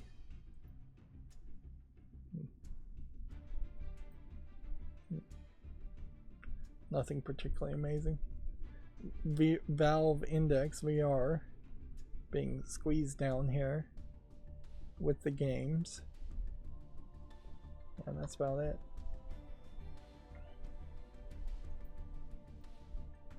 So this chain together, it's an interesting looking thought. Dyson Fold came out just today. Looks interesting. College Ball, I've already put on the follow list. Riven, I've already put on the follow list. Soul Mask is in early access. And Senua Saga is being received particularly well. We're supposed to be putting some of these on the wish list and didn't get that far. And see, this is kind of an example where I opened a new tab. So when I close this window, I'll go to another tab. Will it immediately be jumping through the screenshots fast, even if they're not loaded like this? Or will it have a pause? Pause of about a second. Not a big issue. I am very much broken as far as my follow list and my wish list, in that I am wishlisting a lot more games than I have time to ever play, and a lot more games than I ever would have the money to pay for. The National Video Game Museum in Frisco, Texas has some of the earliest Mario merch you'll find. This is the official 1982. That would be before the release of Donkey Kong in the arcades, I believe, and before the NES. Coleco Donkey Kong figurines. So these would be figurines that, no, I guess it would have to be after the Donkey Kong arcade game was released, wouldn't it? I must be off on my dates there. The full set of these figurines featured a Mario, a Donkey Kong, a Pauline, which was the lady being kidnapped, and Donkey Kong Jr., which that inherently means Donkey Kong Jr. was released in the arcades also. Their collection also features the only prototypes of these figurines, which, yeah, that's one of a kind, priceless stuff. Perhaps better that it's not just on a glass shelf, but one assumes that it's on a glass shelf with a front-facing piece of glass protecting it. Yeah, and I don't believe I've seen any of this ever before. Although maybe I've seen this. But even though I have a pretty good Mario collection, I obviously don't have everything. This golden Mario statue, something also I haven't seen. It's kind of weird though that then you have a Super NES Donkey Kong Country cartridge, which is almost certainly nowhere as valuable or even relevant in the same timeline on the same shelf. Yes, this is all Donkey Kong stuff.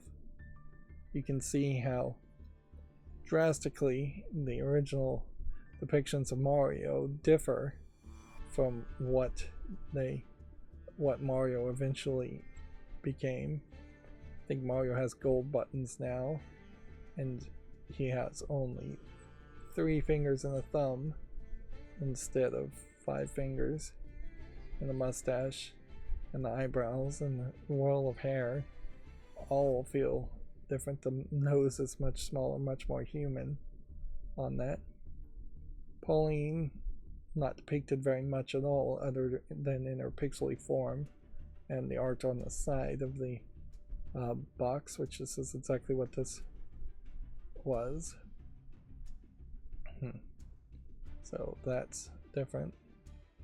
And then Donkey Kong Jr. in a junior onesie outfit that did not stay around for that long. The prototype looks like it is potentially just been carved out of clay, probably to do some kind of casting or injection molding. There is something to be said about just the really poor quality of toys as far as injection molding that existed back in the day. The toys themselves not particularly well high quality compared to what you might get in what you could make in toys today.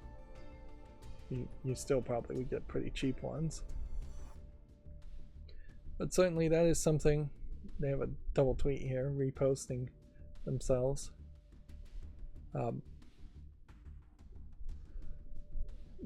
That is something I'd like to see more video game museums, of which I imagine there should be a couple more out there, competing against each other post, and it is applaudable for the National Video Game Museum to start using their Twitter a little bit better as far as posting pictures of rare things. In a lot of ways, very few people are going to be able to actually go to Frisco, Texas and see this museum, whereas it serves more of the community, more of the world, to post pictures and post information.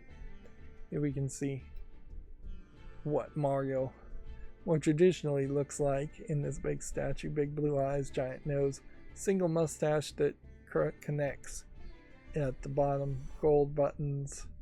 You still may only have 3 fingers on the gloved hands. Yep, still 3 fingers. So, arguably not a human, but big brown, curved eyebrows, giant nose, sideburns on the side. It is a very different looking Mario from the original Mario.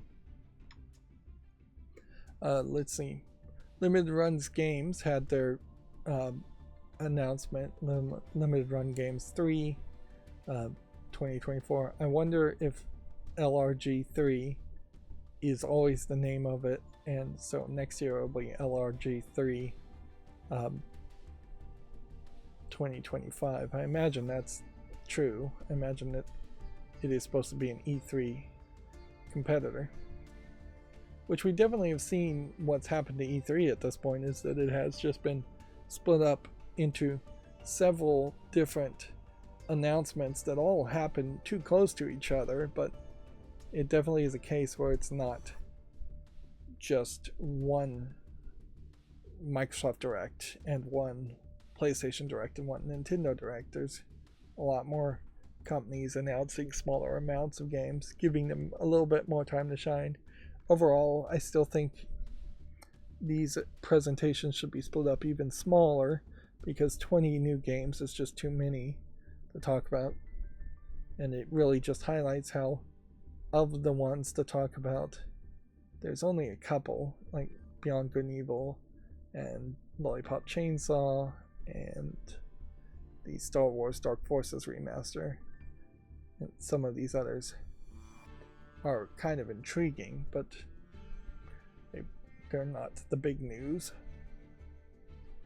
This Clock Tower Rewind game, for instance, should catch more people's attention, but it just won't as a game. I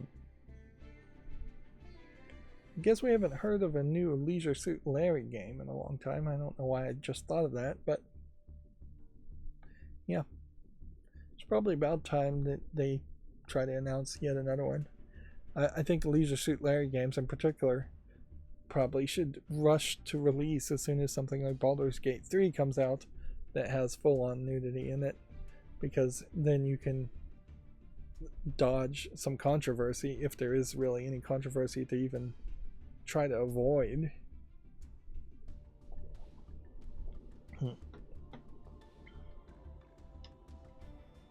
Stray Gods, the role-playing musical DLC Orpheus, launches June 27th for all platforms.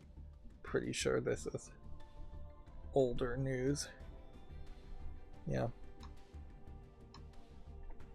High-speed Itoli paddock stories have been announced for Switch. Is this on Steam? Looks to me like it's a visual novel. It definitely seems like it's a steamy visual novel. It's kind of funny that Steam as a storefront is called Steam, and yet steamy as far as visual novels and anime is always the censorship form of the public bathing in the public onsens. The open air in the country onsens in particular are usually depicted. They kind of rarely depict the smaller public baths in the city that just aren't as fancy looking. There is a governor, or a person running for governor, not a governor yet, and probably not ever, that is running on a platform of being a troll mostly, but he is also running on a platform which is gaining, I think, a little bit more steam, in that they would get rid of the censorship laws in Japan of making all the real world porn have to be blurred, which is crazy that adults can't see unblurred porn if they choose to in the entire country of Japan. This would be live action porn, and one would assume that would trickle down to animated porn, which is also very popular in Japan, because animation in general is just very popular in Japan. Of course, he also was running on the platform of legalizing cannabis, and if he was the governor of a prefecture, he might be able to change some of the laws in that prefecture, but I wouldn't be surprised if he actually has very little control, even if he did get elected, to change the federal governmental laws in Japan, and that's highly unlikely to change too much, although anything can happen at any time, certainly. But typically the politicians of Japan are old Japanese men who want to keep things the same and are extremely conservative. They don't want to make changes. Conservative in the actual definition of not wanting to change the established systems, regardless of how silly the established systems sound or may be. A Chinese action RPG, Fate Seeker 2, is coming to the PS5 on July 4th. One of the things I messed up was my clips file location, in a sense, like, because I reinstalled UI Vision. It's now trying to open the files from a different folder than the folder I had pointed it to before, which I just need to figure out where the folder was that I was downloading things and point it back to that spot, and I just haven't gotten around to it. The YouTube clips, I'm not sure if they're really worth doing, but I'm still giving them a try.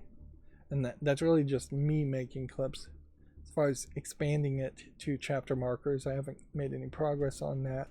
And as far as doing anything else with the clips, I haven't really thought of any idea around that.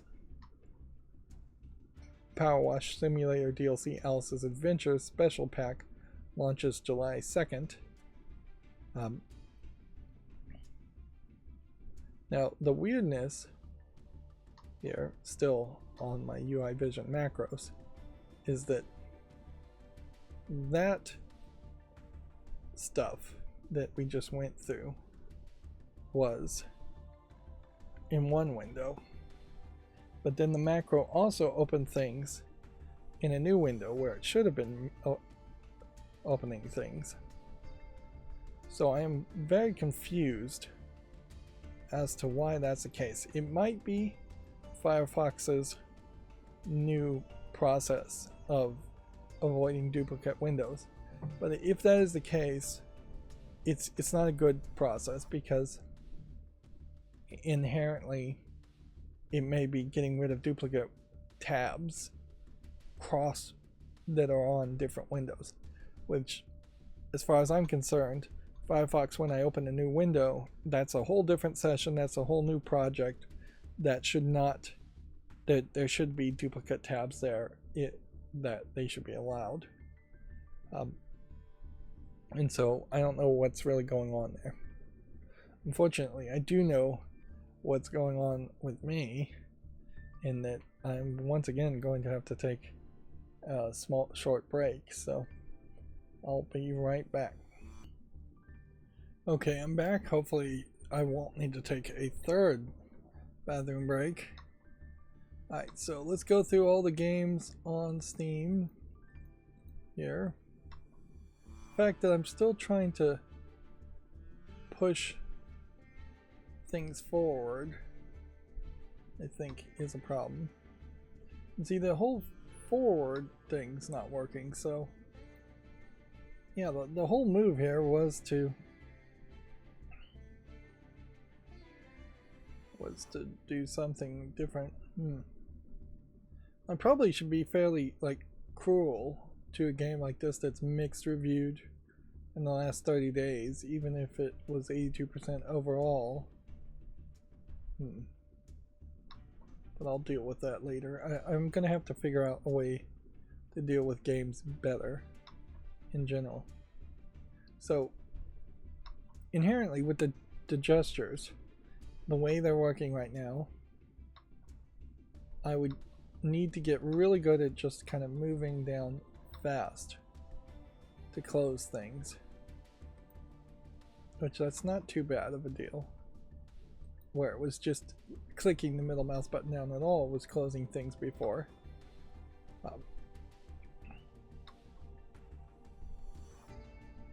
One Night with Kawaii. Survival mission looks like an RPG Maker garbage game. Survival mission Z. This game actually looks like it is actually nothing. Let's Go My Harem Farm, which it's just like Stardew Valley if you could date multiple people is what it seems like. Let's see. I'll put this on the follow list just for my own personal interest. Legend of Master Bader. Again, I'm not going to make a YouTube short on this. I did find that there might be a way to get past the age checks when making YouTube shorts, but I didn't put any real research into it. Inherently, if there's an age gate on a game, I should probably just call it a loss. Here we have yet another clicker game, and just not make a YouTube short on games that have age gates, which does make things like Baldur's Gate 3 not have a YouTube short, but whatever. It's not worth spending extra energy on a system that's almost completely automated. Most of these games so far look terrible. That was a grocery simulator game, just trying to make direct name confusion with the other game called Grocery Simulator, which in fairness I would have to blame the original creators of Grocery Simulator for not finding a better name for their game. It is kind of funny how you don't see people change the names of their games if it somehow becomes a breakout hit, if it is a generic title, whereas it would make a lot of sense to not have that be the case. Beat Hazard 3, apparently that's being well received, although I don't really see the reasoning behind that. It still would be nice if clicking here would just automatically move to the next tab, but it is going to happen. Also, it's worth pointing out that I am having this just knee-jerk reaction to come over here where there's empty space and drag the middle mouse button, when really I should be able to just do it here. And we have a mixed reviewed banana clone. Like, I really should just be able to do that on top of any even clickable link, and it should still just close the page. Now if I click on it and don't gesture, it will open the picture, I believe, in a new tab. Yep. There desperately needs to be a team of anti-meta team, just call it that, at Steam, that sees when something is becoming a meta and stops people from releasing a whole bunch of garbage of the same things. And at some point, maybe they do want some kind of algorithm that would recognize when a meta is happening and just tag a bunch of games for further review and a bunch of publishers for further review, as far as they should be disinvited from being a client of Steam, thus to prevent Steam from just being full of garbage. And at a certain point, you let these things go long enough, like this skibbity toilet nonsense, and it's just gonna feel unrealistic or unfair to start kicking out things. This is interesting character design, just a bust quite literally of the character in an RPG Maker game.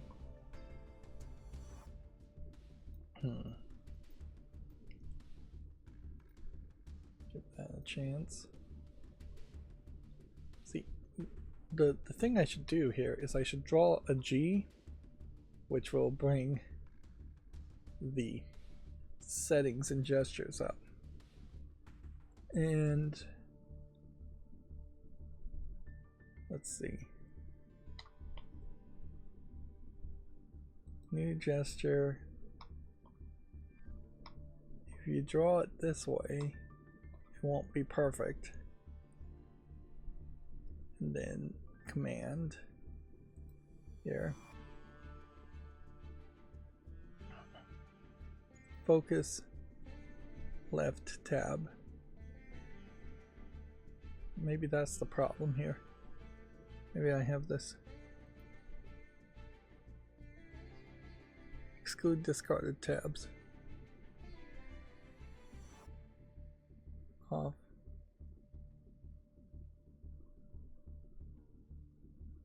Tab cycling, probably not an issue.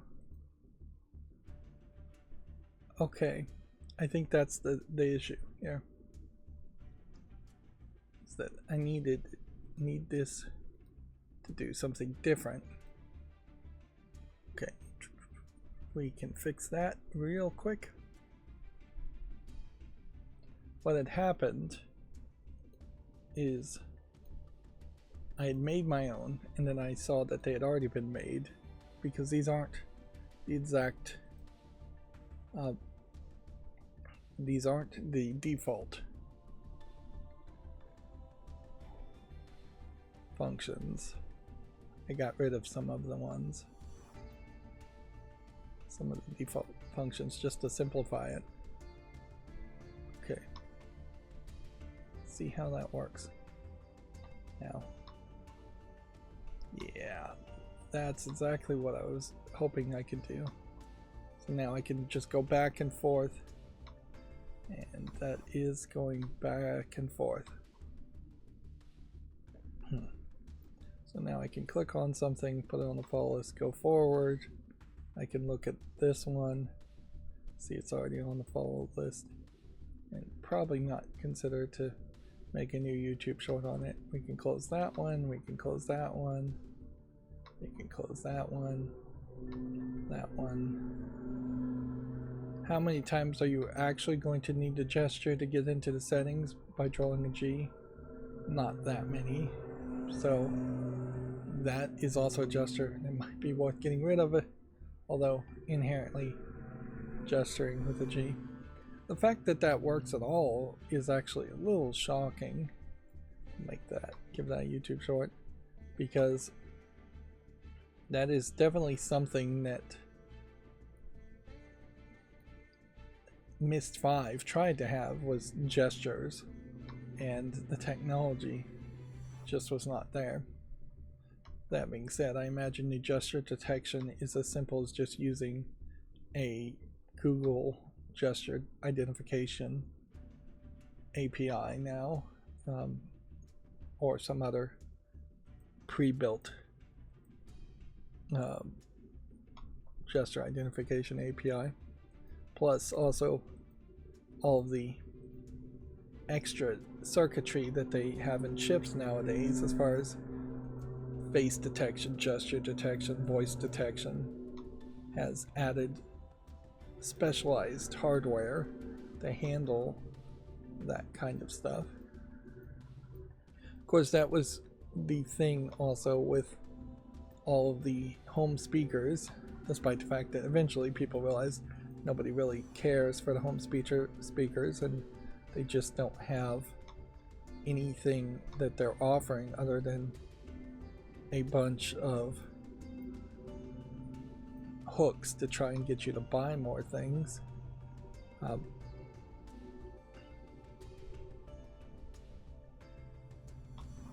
yeah, the voice detection on those kinds of speakers,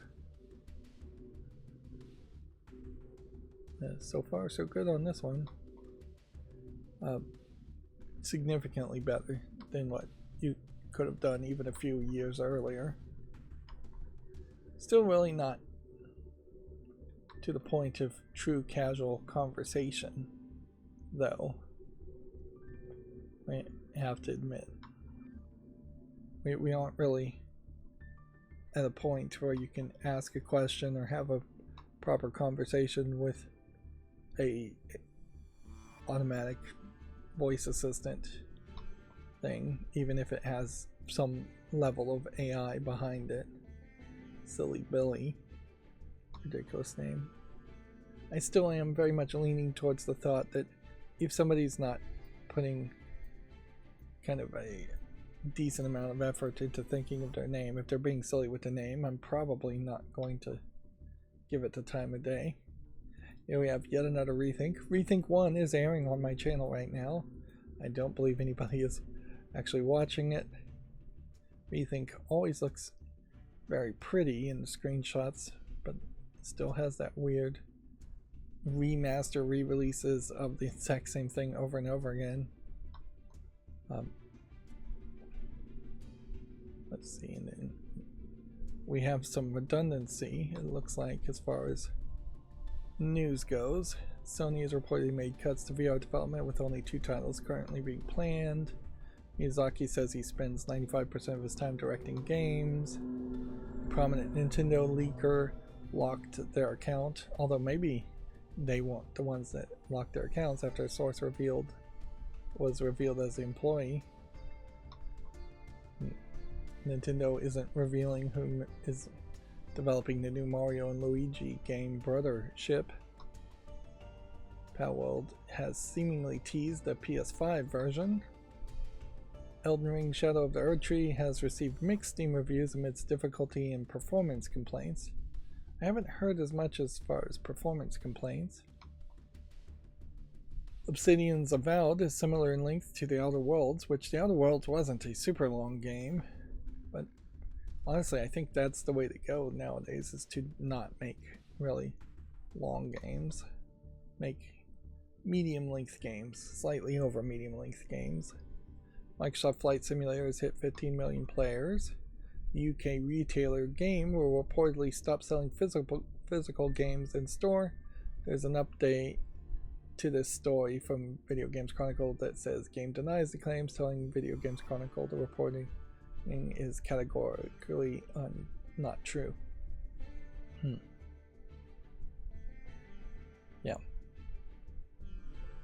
I wouldn't be surprised if it's a much slower process for game stores around the world, and it's going to be different in different countries, to slowly phase out physical media.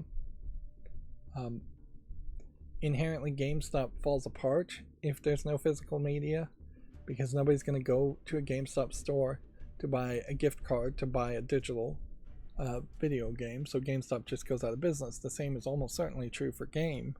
And yes, they are selling merchandising and other things, but the big ticket items are still the video games and the physical media. So,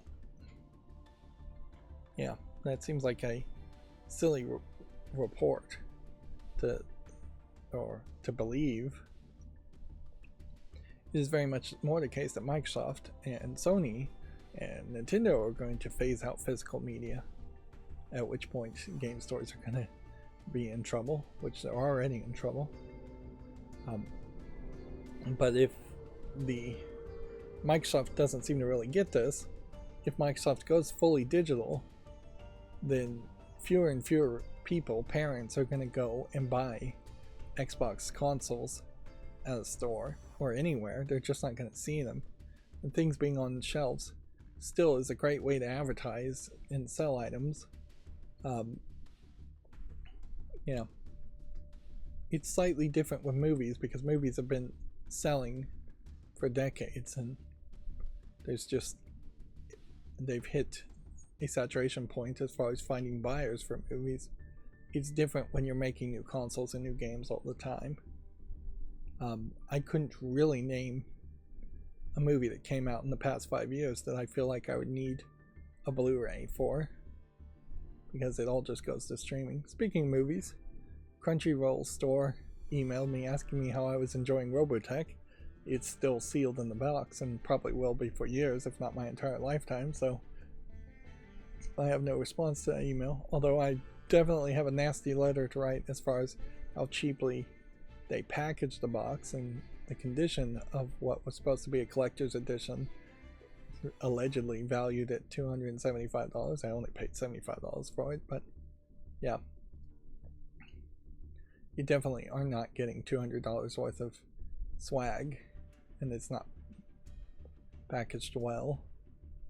So yeah, I can't really recommend the Crunchyroll store as far as buying anime, although I can't really recommend Amazon.com either, so I don't know who you really should buy it from. Probably you still are better from, of the two, the Crunchyroll store is probably the better bet. That in big purchases, things might be bundled and boxed and treated a little bit better. And you might just have slightly more discounts. Anyways, we're supposed to be talking about video games. EA Sports Football Club 24 was Europe's best-selling seller in May as console sales fell 40%, which, yeah. We are definitely at the end of any major hype for any consoles, but not close enough for an announcement of a whole new generation of consoles other than the next Nintendo console, the Switch 2, if that's what they really call it. So I imagine we're just going to see refreshes for the next couple of years as far as the Xbox Series and the PlayStation 5s. Diablo 4 is adding wave-based survival mode in Season 5. Yeah. There were some achievements that I looked at for Fallout New Vegas after I finished playing the game, and the Gunrunner's Arsenal DLC apparently has 1-star, 3-star, 2-star achievement challenges, and I'm not sure what those really are, whether they were just challenges that you had to do throughout the regular gameplay that most players, only like 2% of players seem to actually finish, or if there was a specific location where you would have gotten a challenge run of fighting a bunch of enemies. If there was a specific location, it wasn't really marked on the map, and so I never found it. And that is definitely my concern, is there is definitely content there that I feel like I may have missed. That being said, when I finished the game, I used the console command to finish all the quests, and it mentioned the quest that mentioned the vault called Vault 74. Apparently that's just cut content. So I thought I potentially had missed an entire vault, but I really hadn't. In fact, the Vault 74 content was cut from Fallout 3 and then left in Fallout New Vegas. But then there also was just a whole area with a door that I could not unlock even cheating. That looked like that may have led to a whole new area and a whole new quest that I missed. Yeah. And there's definitely a bunch of content, at least I would say a third of the game is unplayable, depending on whether you side with the NCR or the Legion in Fallout 3. So there's just no way you're going to have a great experience unless you have a walkthrough for even your first playthrough, and you side with either the Legion, which is going to be a really bad evil character playthrough, or you side with the NCR, which is going to be a awkward, more fascist but kind of good playthrough, or you're going to side with House on a third playthrough, or you're going to side with yourself on a fourth playthrough. Because each of those endings, at least, are mutually exclusive. You still need a walkthrough just to do all the generic quest in between. And there is definitely an argument to using console commands to just increase your weight level that you can carry to a infinite amount, even on the first playthrough, so you're never over encumbered. There is also an argument to install mods to fix the lighting inside of buildings which is terrible. And there's probably an anti-crash mod you should definitely install the anti-crash mod too. There's probably some other mods worth adding. And it definitely feels like the reason that there is still a fandom around Fallout New Vegas is the modding community more than anything else.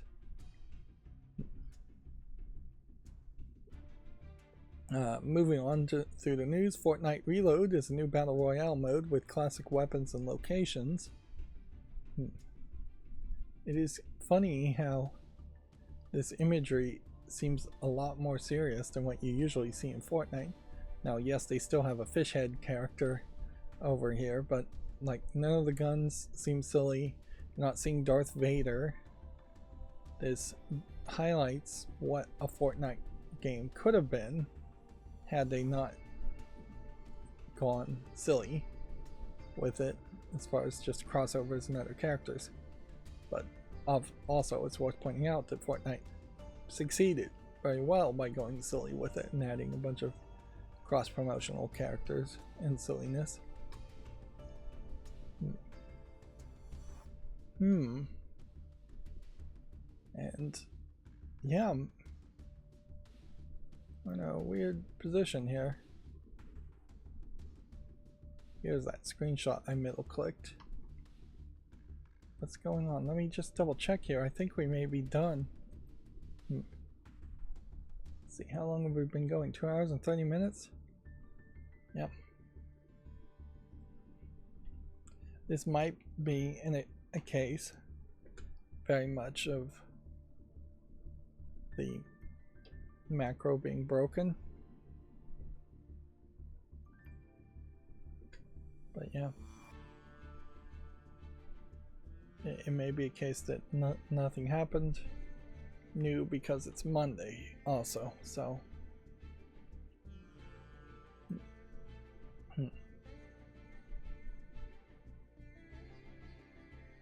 here we can follow up on some Twitter news that just happened 3 minutes ago.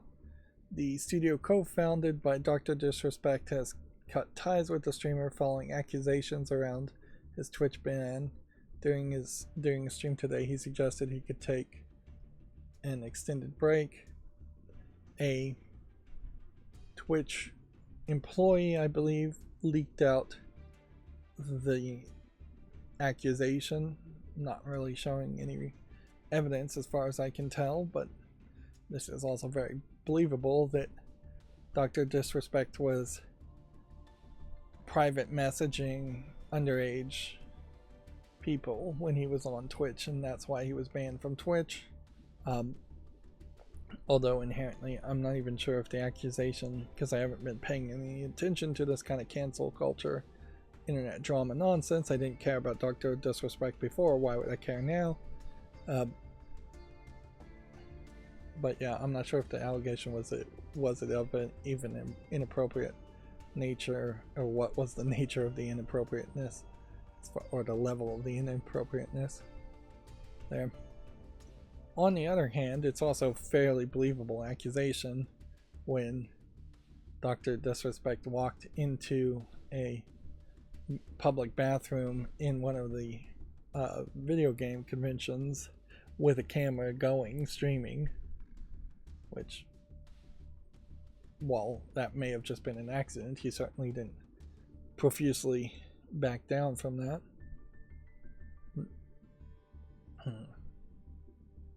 So yeah,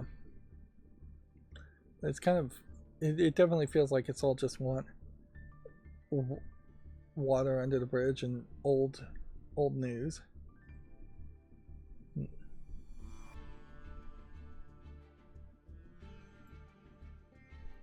So yeah, I can't really care too much. Inherently, Twitch coming off like they are the principled good company does not ring true, in that the Twitch is clearly being very poorly run, and yeah, I would say it definitely is not enforcing any kind of real standards on Twitch. Here we have a meme video showing Harley Quinn from Multiverses in a kind of weird outfit.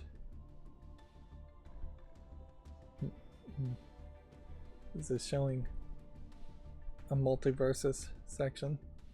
It's a weird outfit, really. It's like sweater tied around a tight, do you call those hot pants or spats or what? I forget what that would be called. And then cotton candy highlights and then a bow on her head.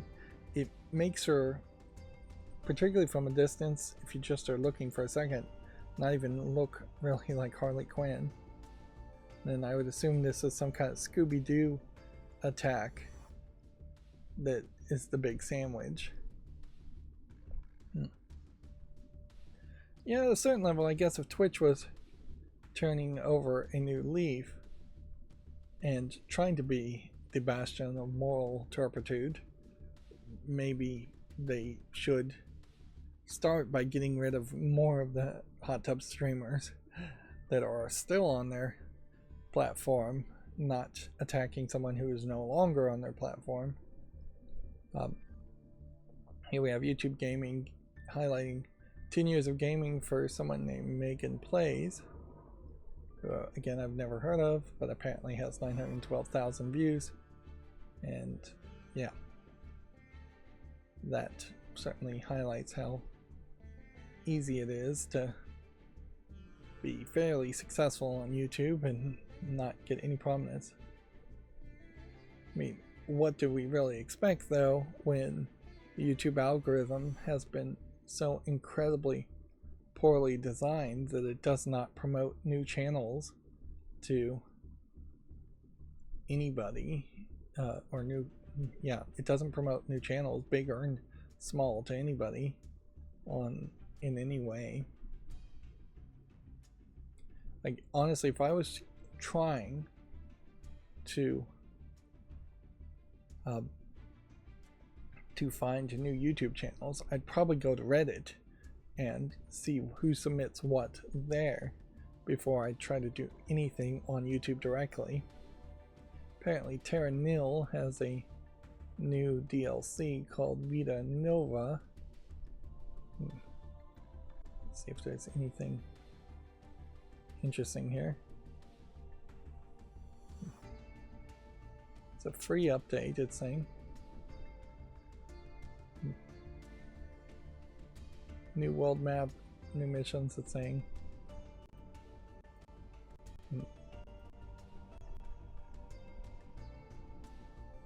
It's coming soon to the Switch. Okay.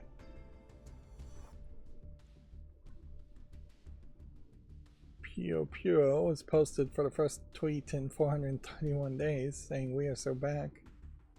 Yeah.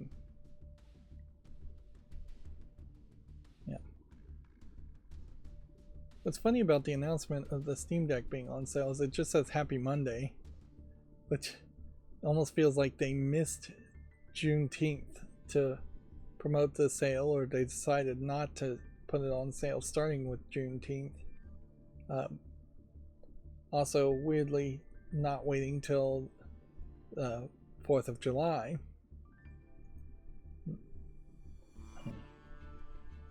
And they have this little animation. Which the proportions here are not exactly correct as far as the Steam Deck, but it's close enough.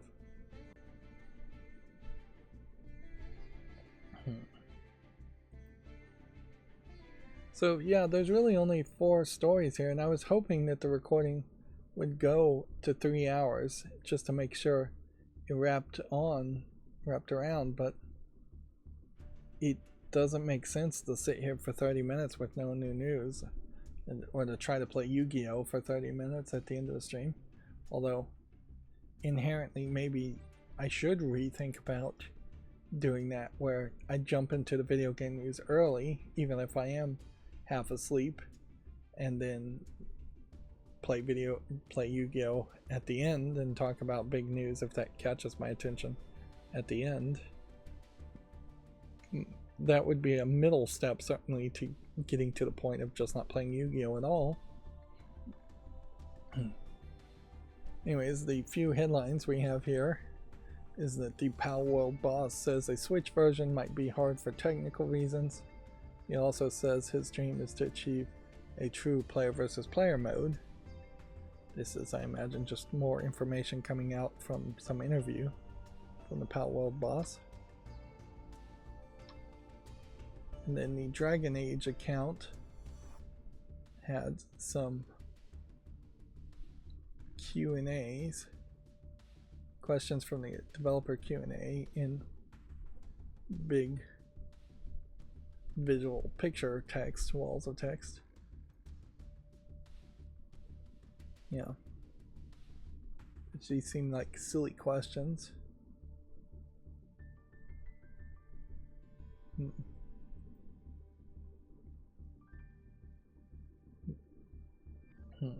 Apparently they have several of these, so I guess you could check out the Dragon Age Twitter account to find that information. But yeah, I guess that's all I can really talk about. So that's going to be it for this stream. As always, I ask you to like, share, subscribe, and keep on watching. Thanks.